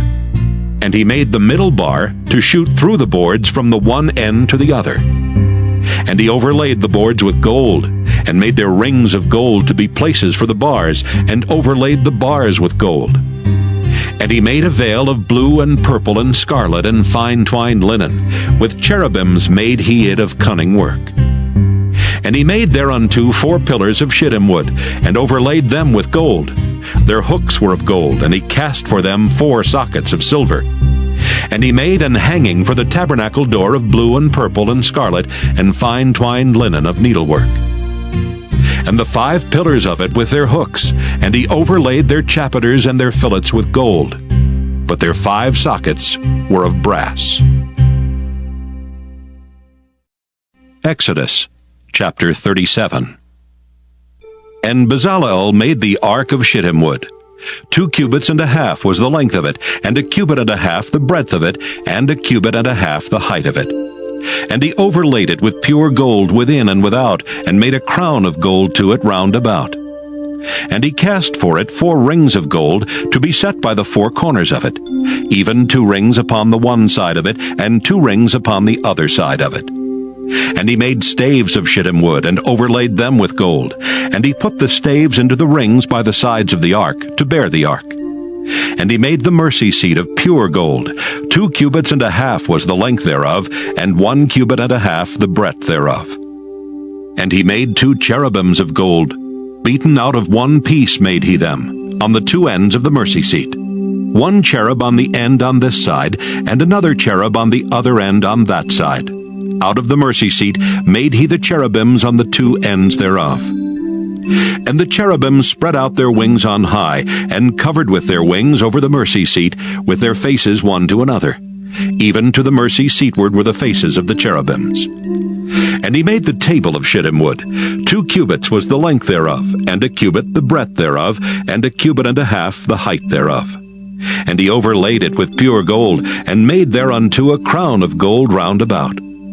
Also he made thereunto a border of an handbreadth round about, and made a crown of gold for the border thereof round about. And he cast for it 4 rings of gold, and put the rings upon the 4 corners that were in the 4 feet thereof. Over against the border were the rings, the places for the staves to bear the table.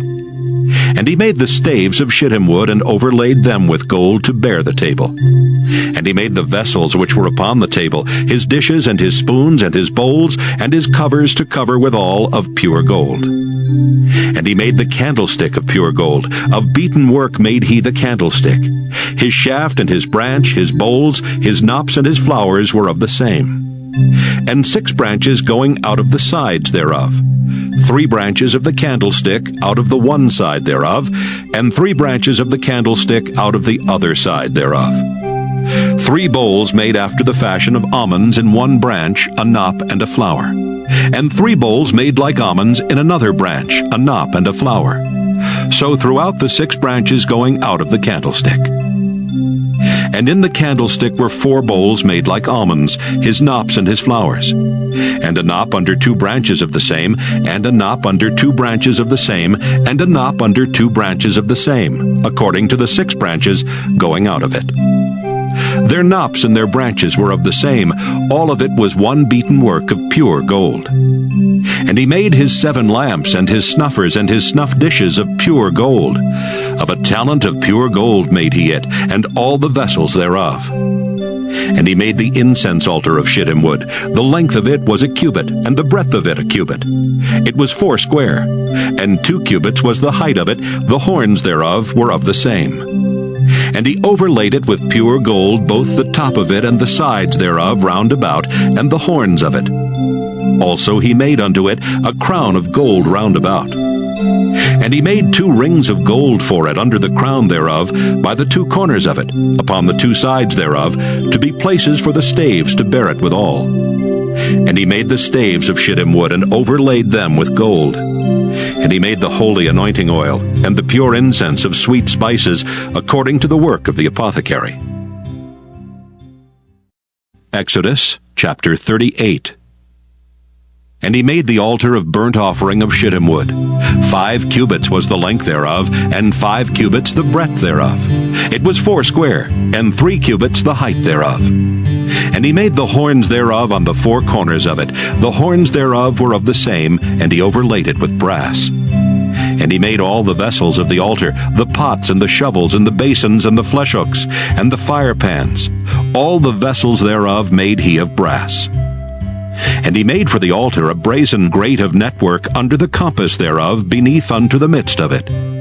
And he cast 4 rings for the 4 ends of the grate of brass, to be places for the staves. And he made the staves of shittim wood, and overlaid them with brass. And he put the staves into the rings on the sides of the altar, to bear it withal.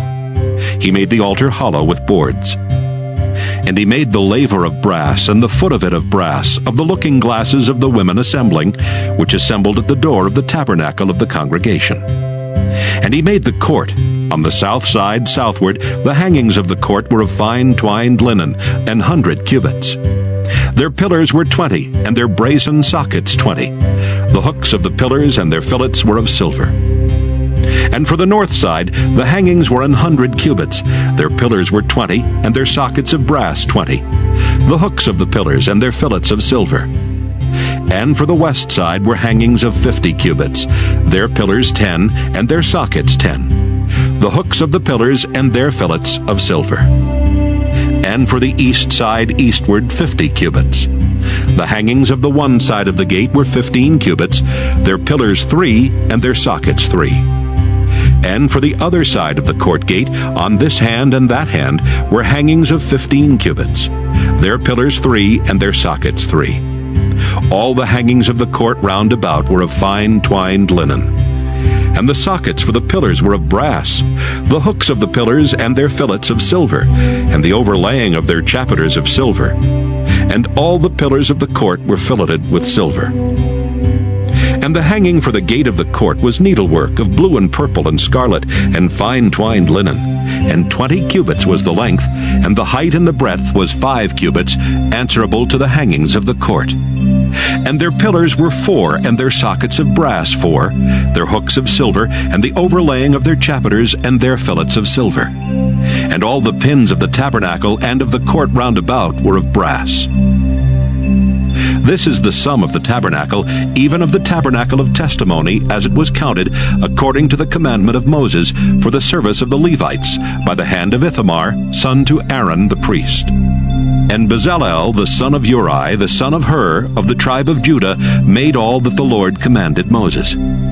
And with him was Aholiab, son of Ahisamach, of the tribe of Dan, an engraver, and a cunning workman, and an embroiderer in blue and in purple and in scarlet and fine linen. All the gold that was occupied for the work and all the work of the holy place, even the gold of the offering, was 29 talents and 730 shekels, after the shekel of the sanctuary.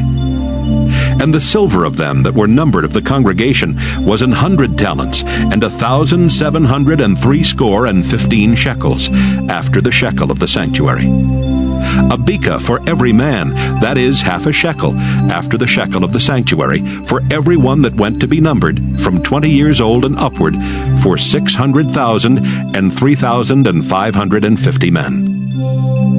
And of the 100 talents of silver were cast the sockets of the sanctuary and the sockets of the veil, 100 sockets of the 100 talents, a talent for a socket.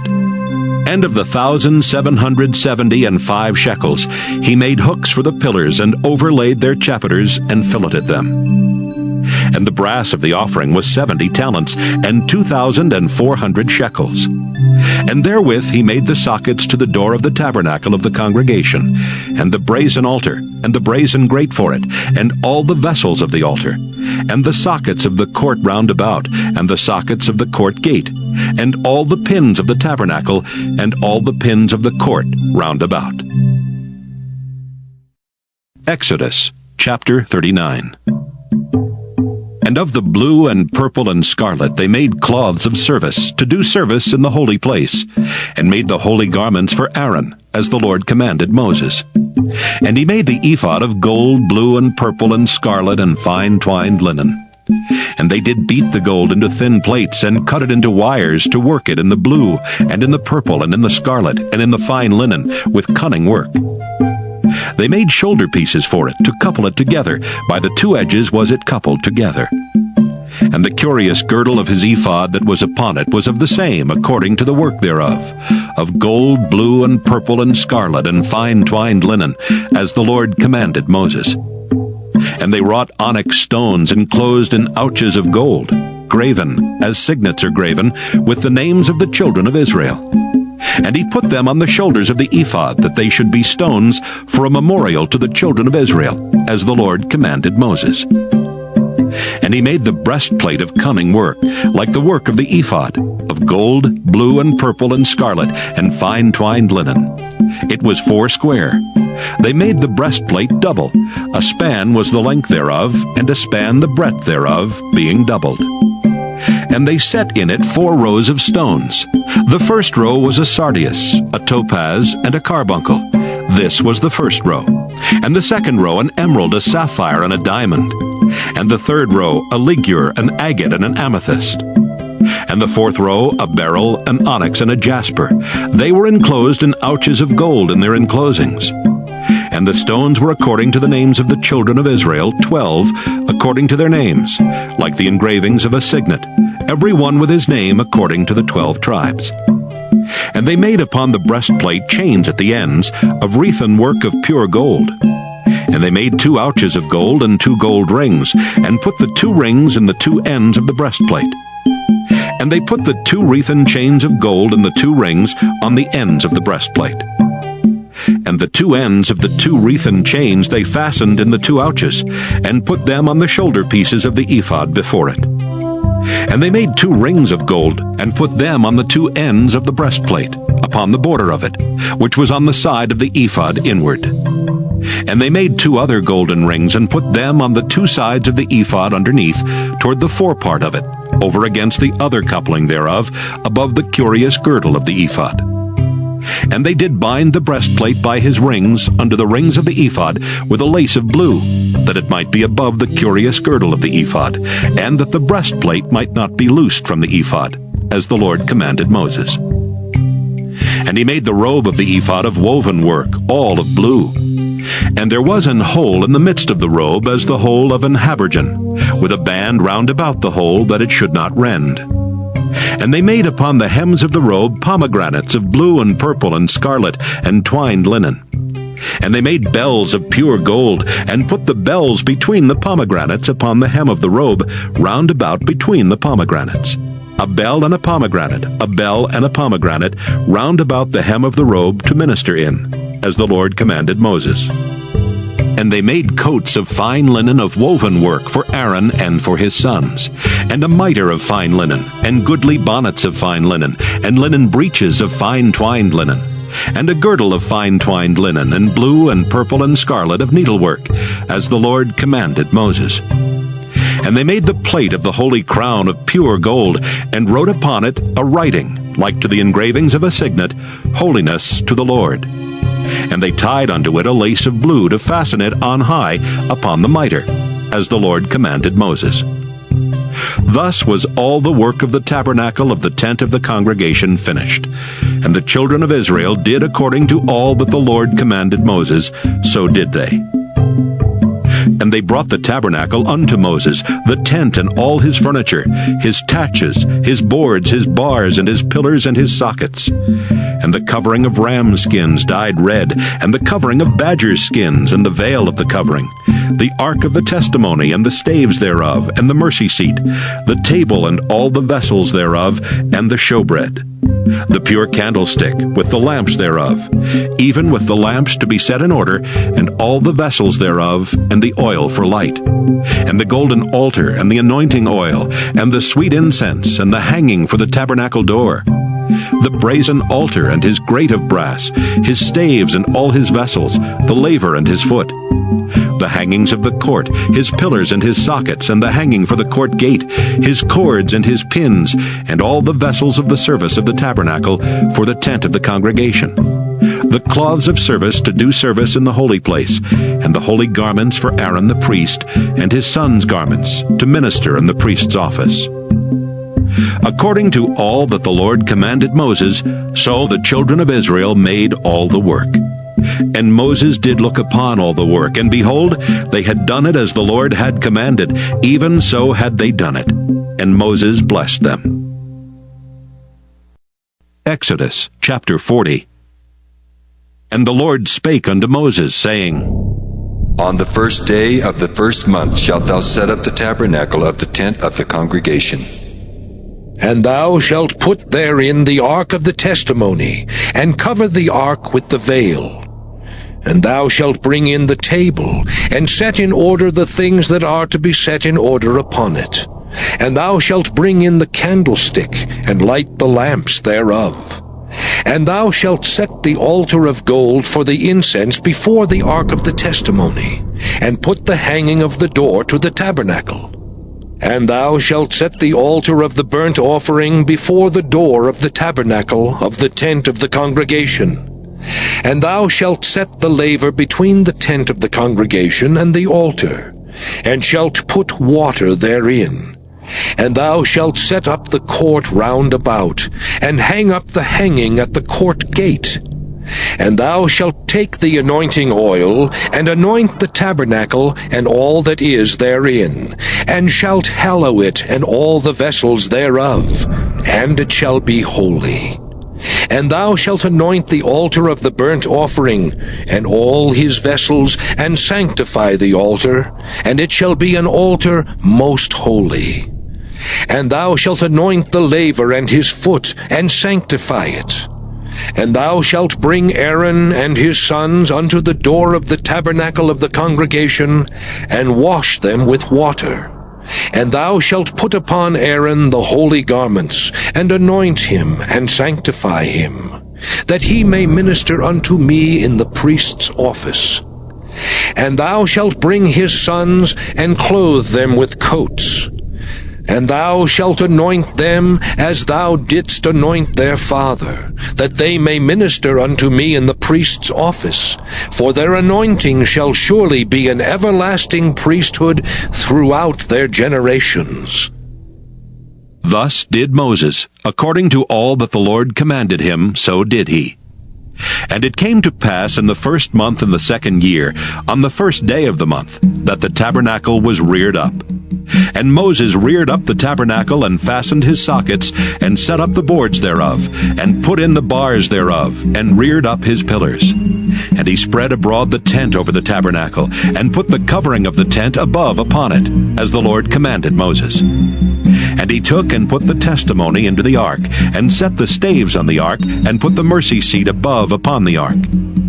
And he brought the ark into the tabernacle, and set up the veil of the covering, and covered the ark of the testimony, as the Lord commanded Moses. And he put the table in the tent of the congregation, upon the side of the tabernacle northward, without the veil. And he set the bread in order upon it before the Lord, as the Lord had commanded Moses. And he put the candlestick in the tent of the congregation, over against the table on the side of the tabernacle southward. And he lighted the lamps before the Lord, as the Lord commanded Moses.